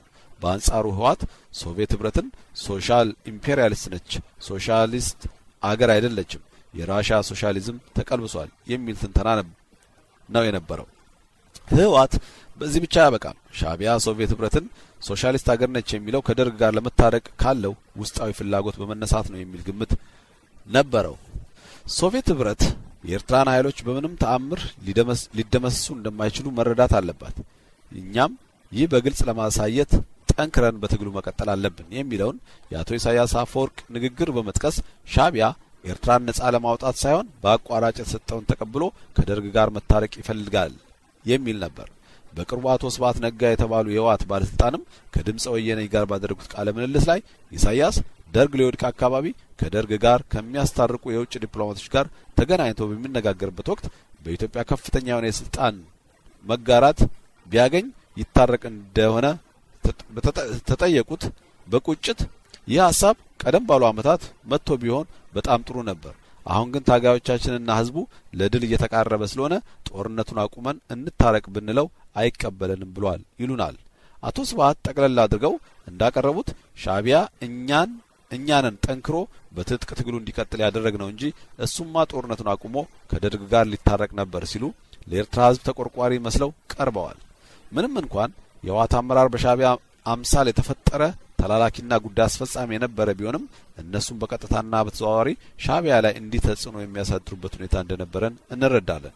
ነገር ግን ሻዕቢያ በነበረው የሞራል የበላይነትና ድርጅታዊ ጥንካሬ የተነሳ ውስጥ ድረስ ዘልቀው በድርጅቱ ጉዳይ ላይ ለመፈትፈት እንዲቃጡ አላደረጋቸውም። እንዲያ ቢያደርጉ ኖሮ ግን ለሁለቱም ኃይሎች ህልውና አደገኛ፣ ለኢትዮጵያ ህዝብ ደግሞ ደህንነት በሆነ ነበር። ፕሮፌሰር ገብሩ ታረቀ እንዳሉት ህወሓት ያለ ሻዕቢያ ድጋፍ አዲስ አበባ አይደርስም ነበር። ሻዕቢያም ያለ ህወሓት እገዛ አስመራር መቆጣጠር ባልቻለ፣ ኤርትራም ባልተገነጠለች ነበር። 5 በህወሓት አመለካከት ሶቪየት ህብረትን ሶሻሊስት ሀገር ሳትሆን ሶሻል ኢምፔሪያሊስት ነች ብሎ መፈረጅና የኤርትራ ህዝብ ስትራቴጂካዊ ጠላት መሆኗን መቀበል ግድ ይላል። ይህም ለሁሉም ነገር ለሻዕቢያ፣ ለተስፋ ጽዮንና ለሌሎች በወቅቱ ከመንግስት ጋር መደራደርና መታረቅ አለብን ይሉ ለነበሩት ኤርትራውያን ሁሉ ነው። በዚህ ምክንያት ሶቪየት ህብረት ከደርግ ጋር ያለውን አለመግባባት በመሃል ገብታ እንድትገላግላቸው ከኢትዮጵያ መንግስት ጋር እርቀ ሰላም እንዲወርድ ለሚፈልጉት ነው። ደርግ ግን ብልጥ አልነበረም።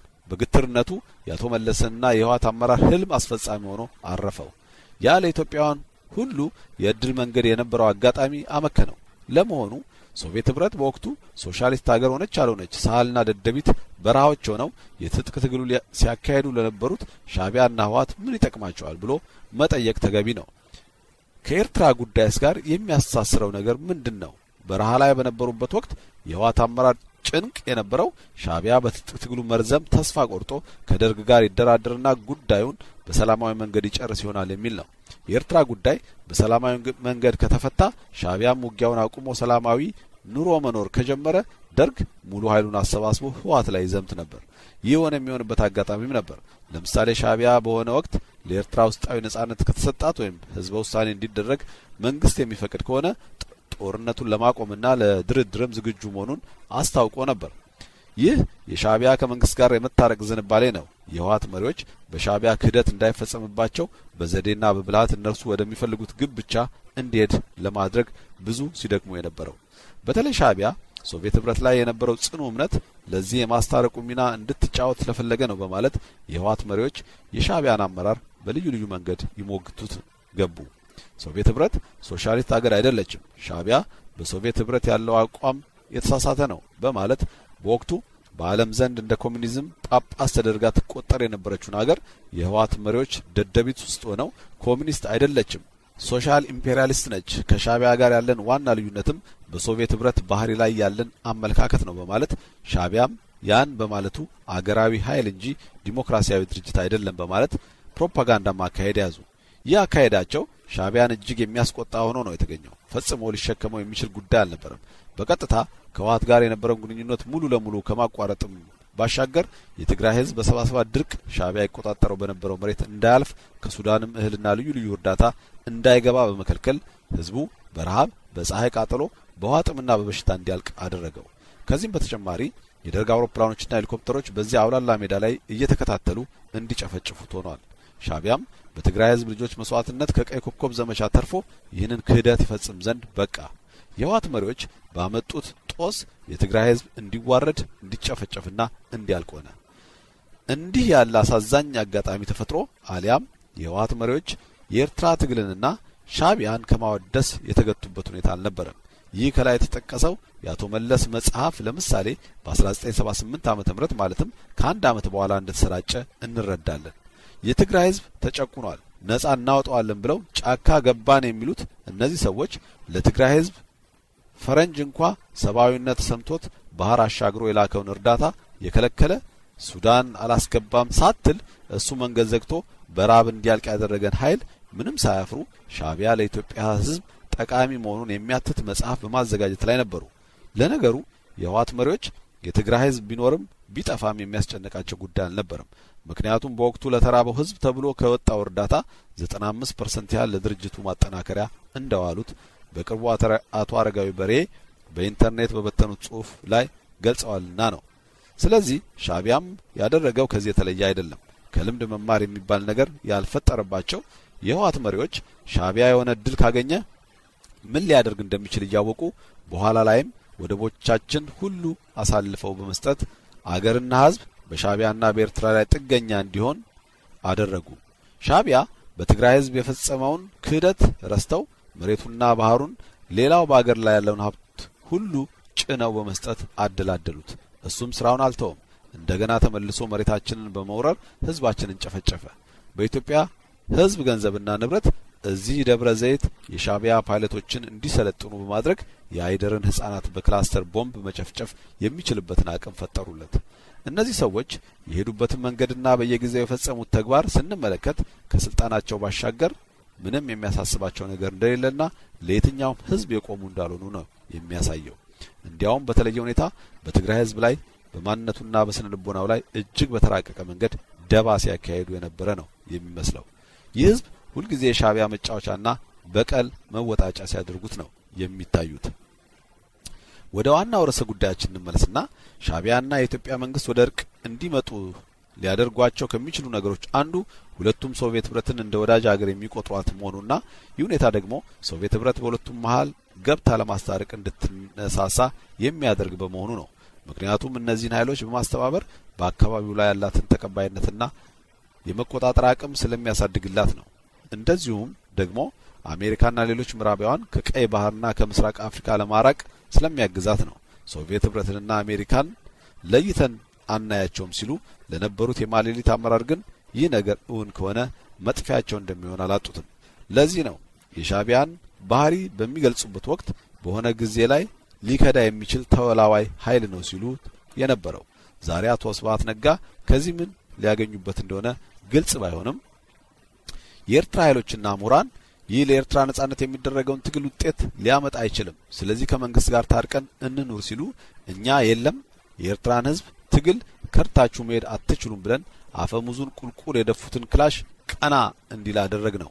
የኤርትራ ህዝብ ትግልም ህይወት ዘራንለት እያሉ በኩራት ይናገራሉ። ከላይ ሲተነተን እንደነበረው ተስፋ ጽዮን መድህኔና መሰሎቹ መለስ ባወጡት የኤርትራዊ ማንነት መለኪያ ሙሉ ለሙሉ ወድቀዋል። ሻዕቢያም ለትንሽ ከጥብቅ አስተያየት ጋር በጥያቄ ውስጥ ሆኖ ወደ ሁለተኛው ዙር አልፈዋል። በዚህ መለኪያ መሰረት መስፈርቱን የሚያሟሉ ምንም እንኳ ኤርትራ ውስጥ ተወልደው አስመራ ላይ ባያድጉም የህወሓትና የኢህአዴግ መሪዎች ብቻ ይሆናሉ። ምክንያቱም እነዚህ ሰዎች አንድ የኤርትራ ጉዳይ የቅኝ ግዛት ጥያቄ ነው ብለው ያምናሉ። ይህ አባባል ኢትዮጵያዊ ቅኝ ገዢ የሚያደርግ ነው። ሁለት የኢትዮጵያ ሰራዊት ሙሉ ለሙሉ ተሸንፎ እስኪወጣና ተመልሶም እጁን በኤርትራ ላይ እንዳይዘረጋ ለማድረግ ኤርትራም ነጻነቷን እስክታገኝ ድረስ ጦርነቱን መቀጠል አለብን ይሉ ነበር። ሶስት የኤርትራ ህዝብ ኢትዮጵያዊ አልነበረም አይደለምም መሆንም የለበትም ብለው ያምናሉ። አራት የኤርትራ ችግር የሚፈታው በፌዴሬሽን ወይም በሌላ መልኩ ከኢትዮጵያ ጋር በሚኖር ስምምነት ሳይሆን መገንጠልና ሉዓላዊት ሀገር እንድትሆን በማድረግ ብቻ መሆኑን አስቀምጧል። ይህ መፍትሄም ለኢትዮጵያ ህዝብም እንደሚጠቅምም ነው አስረግጠው የሚናገሩት።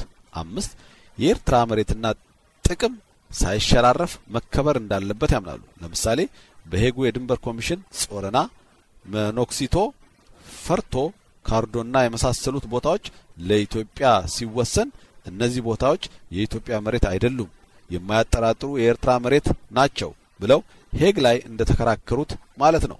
በተጨማሪም ሻዕቢያ ባድሜ የኔ ነው ሲል እነርሱ ደግሞ አሰብ የኤርትራ ነው እንደሚሉት ከላይ እንዳየነው ከማገበት ምስረታ ጀምሮ ያሉት የህወሓት ጽሁፎች በኤርትራ ጉዳይ ላይ የነበራቸው አቋም ኤርትራ ጥያቄ የቅኝ ግዛት ጥያቄ ነው፣ የኢትዮጵያ የውስጥ ጉዳይ አይደለም የሚል የጸና አቋማቸው ነው። ይህ አቋም እስከ 1983 ዓ.ም አዲስ አበባ እስከገቡ ድረስ ይዘውት እንደመጡ እንረዳለን። በኋላ ግን በትረ ስልጣኑን ከያዙ በኋላ የኤርትራ ጉዳይ ላዩን ለማስመሰል ያህል ብቻ ዜማው የተቀየረ ይመስላል። የራስን እድል በራስ የመወሰን መብት እስከ መገንጠል የሚለው ሌኒናዊ መርህ ተፈጥሯዊ መብት መሆኑን በማስረገጥ አሁኑኑ ኤርትራ ራሷን የቻለች ነጻ ሀገር መሆን አለባት የሚል እንድምታ ያለው ህግ ተቀባይነት ወደሚያገኝበት ሐሳብ ያዘነበሉ ይመስላሉ። ዛሬ በዚህም በዚያም ብለው ኤርትራን ሉዓላዊት አገር ለማድረግ ስለተፈለገ ብቻ የራስን እድል በራስ የመወሰን መብት በሚል የሪፍረንደም ሽፋን በመስጠት ኤርትራ የኢትዮጵያን ወደቦች እንደያዘች የባህር በሮችን ሁሉ ተሰጥቷት ጎጆ እንድትወጣ ተደርገዋል። ይህ ሁሉ የሆነው ህወሓትና ሻዕቢያ ብዙውን ጊዜ እየተደጋገፉ አንዳንድ ጊዜ ደግሞ እየተነቃቀፉ በሌላ ወገን ደግሞ እየተጠባበቁ ድል ጫፍ ላይ ስለደረሱ ነው። በህወሓት አመራር በኩል ከኤርትራ ኃይሎች ጋር በተለይ ከሻዕቢያ ጋር የነበረው ግንኙነት አስቸጋሪ የሚያደርጉት ሁለት መሰረታዊ ምክንያቶች ነበሩ። ይህም ሁለቱም አንዳቸው ሌላቸው የነበራቸውን አመለካከትና ግምት ነው። የኤርትራ ኃይሎች በተለይ ሻዕቢያ ለህወሓት ይሰጠው የነበረው ድጋፍ ገና ህወሓት ሲመሰረት የነበረው እምነት ሳይለወጥ ነው። ይህም የኤርትራ ነጻነት ለማፋጠን እንደ ጉዳይ አስፈጻሚነት ወይም በተላላኪነት ደረጃ የሚታይ ነበር። ለዚህ ጥሩ ምሳሌ የሚሆነን በመጀመሪያ ኤርትራን ታግለን ነጻ እናውጣና ከዛ በኋላ ወደ ትግራይ እንመለሳለን ይሏቸው እንደነበር ይጠቀሳል። ከዚህ አስተሳሰብ በመነሳትም ይመስላል እነሱን ለመርዳት ወደ ሳህል የሄዱትን የህወሓት ታጋዮች ላለመመለስ ሲያንገራግር የነበረው። ጌታቸው ኃይሉ እንዲህ ነው የሚገልጸው። ቀይ ተራሮች ገጽ 266 የህወሓት ጦር ወደ አገሩ እንዲመለስ ሲጠየቁ የሻዕቢያ አመራሮች ደስተኞችም ፈቃደኞችም አልነበሩም። ምንም እንኳን የህወሓት ጦር ሊሰለጥን እንጂ ሊያግዘን አልመጣም እያሉ ቢያስወሩም በመጨረሻው ሰዓት ግን የህወሓትን ጦር ደህና ግባ ብለው ሊሸኙት አልፈለጉም። የህወሓት ጦር እዛው ለማሰንበት ሰፊ ጥረት አደረጉ። ህወሓትም በድል ተመለስ ብሎ የሸኘውን ጦር መልሶ ለመውሰድ በእጅጉ አድካሚ ስራ ነበር የሆነበት። ደርግ ሊደመስስ የሄደው የህወሓት ጦር ለራሱ መውጫ አጥቶ እንዲህ ሲቸገር እጅግም የሚገርም ነው። በነገራችን ላይ ጸሐፊው ሻዕቢያ የህወሓት ጦር ሊሰለጥን እንጂ ሊያግዘን አልመጣም ይል ነበር ብሏል። በወቅቱ እንዲህ ሊል የነበረው ሻዕቢያ ብቻ አይደለም፣ የህወሓት አመራርም ጭምር ነው። የትግራይ ህዝብ ልጆቻችንን ለምንድነው ወደ ሳህል የሚላኩት ብሎ በተደጋጋሚ ጠይቅ ስለነበር የህወሓት አመራር እኛ በቂ ማሰልጠኛ ስለሌለን ነው፣ እግረ መንገዱንም የህዝባዊ ግንባር የውጊያ ስልት እንዲማሩ ነው የተላኩት የሚል መልስ ይሰጥ እንደነበር አቶ አሰገደ ገብረስላሴ ይገልጻሉ። በሌላ በኩል የህወሓት አመራር ሻዕቢያን የፈለገውን ያህል ችግር ቢፈጥርም ጨክኖ በራሱ መንገድ ለመጓዝ የሚያስችል ድፍረት አልነበረውም። ምክንያቱም ሻዕቢያ በትግሉ ተስፋ ቆርጦ ከደርግ ጋር ይታረቅና ትግሉን ሊያቆም ይችላል የሚል ፍራቻ ስለነበረው ነው። ስለዚህ የተፈለገውን ያህል መስዋዕትነትም ተከፍሎም ቢሆን ሻዕቢያ በትግሉ እንዲቀጥል ማድረግ መቻል ነበረበት።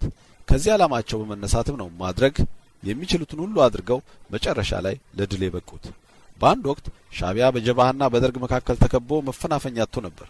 በዚህ ጊዜ ህወሓት ሰራዊት በመላክ ጀብሃን ሙሉ በሙሉ በመደምሰስ የደርግንም ወረራ ሙሉ ለሙሉ በመመከት እስኪጠናከርም ድረስ እዚያው ሰራዊቱን ለዓመታት ምሽግ ይዞ እንዲጠብቅ በማድረግ ህልውናውን እንዲቀጥል አድርገዋል።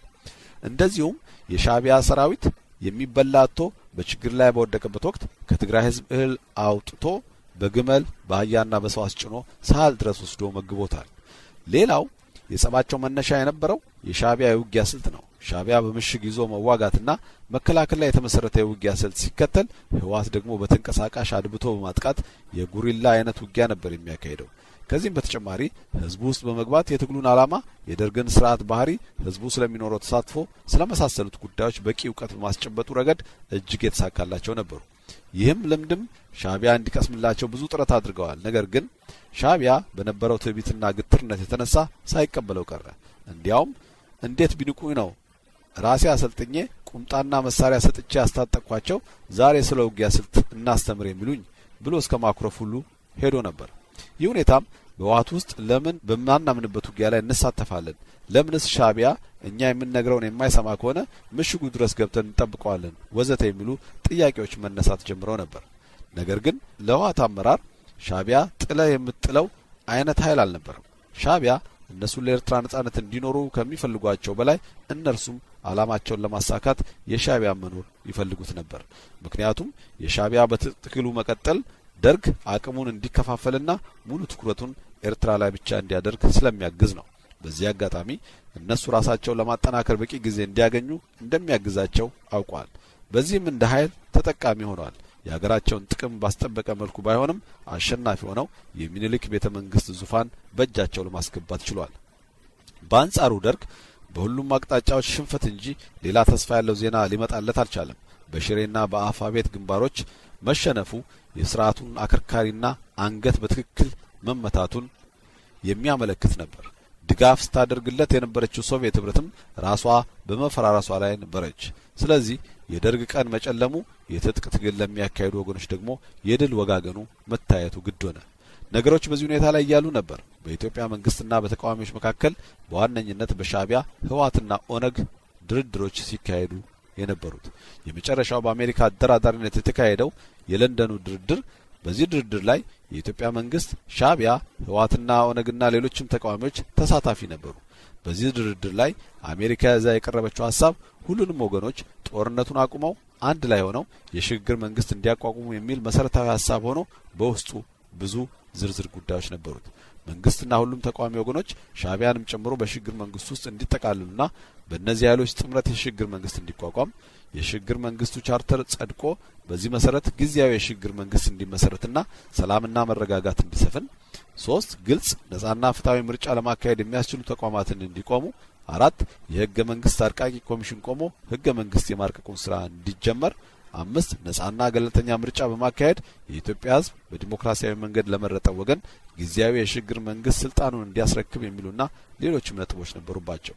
የኤርትራ ጉዳይ በሚመለከት ከላይ በተቀመጠው መንገድ ብቻ መሄድ እንደሚገባ ምርጫ ተካሂዶ የኢትዮጵያ ህዝብ በዲሞክራሲያዊ መንገድ የተመረጠ ህጋዊና ህዝባዊ መንግስት እስኪቆም ድረስ ሻዕቢያና ሰራዊቱ በሽግግር መንግስቱ ውስጥ ተጠቃልሎ እንዲቆይ፣ ከዚህ ውጪ የሚደረግ የተናጠል እርምጃ ግን አሜሪካና ሸሪኮቿ ፈጽመው እንዳይቀበሉት የሚያደርግ የሰላም ሐሳብ ቀርቦ ነበር። ይሁን እንጂ የኮሎኔል መንግስቱ መሸሽ ተከትሎ አዲስ አበባ ላይ ስርዓት አልበኝነትን መንገሱ በመታወቁ የኢህአዴግ ጦር ገብቶ አዲስ አበባ እንዲቆጣጠር ሰላምና ጸጥታ እንዲያሰፍን የሚል ሐሳብ ቀርቦ ድርድሩን በዚያው ባለበት እንዲቆም ተደረገ። አንዳንድ ወገኖች ቀድሞውኑ የአሜሪካ ፍላጎት የነበረው ኢህአዴግ በሰላም አዲስ አበባ እንዲቆጣጠርና መንግስትነቱንም ህጋዊነት እንዲኖረው ለማድረግ ነው እንጂ የኢትዮጵያን ህልውናና አንድነት ይጠብቅ አይጠብቅ የሚያሳስባት ጉዳይ አልነበረም የሚሉ አሉ።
تولعلو ليه النار ما عندكم ليه مثل يعلم ليه مثل يعلم هاي ليه نالو نالو سوالك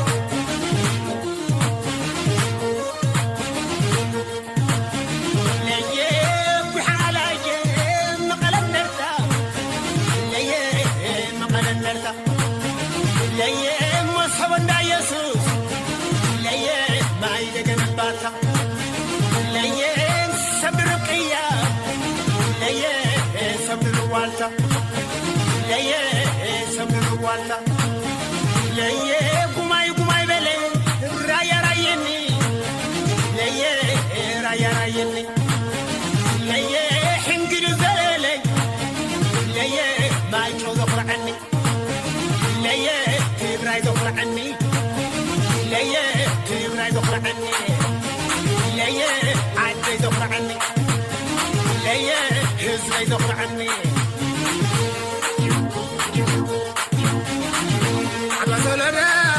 عدوى سولدا كندين ورسكي سمع صبو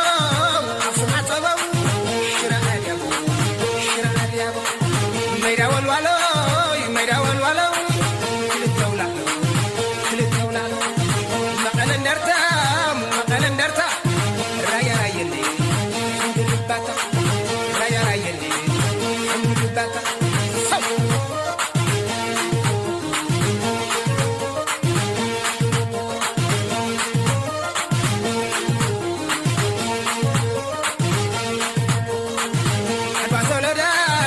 عدوى سولدا كندين ورسكي ميدا والوالو كل الدولة سمع صبو شراء اليابو مقالا نرتا رايا رايني عند الباتا رايا رايني عند الباتا صبي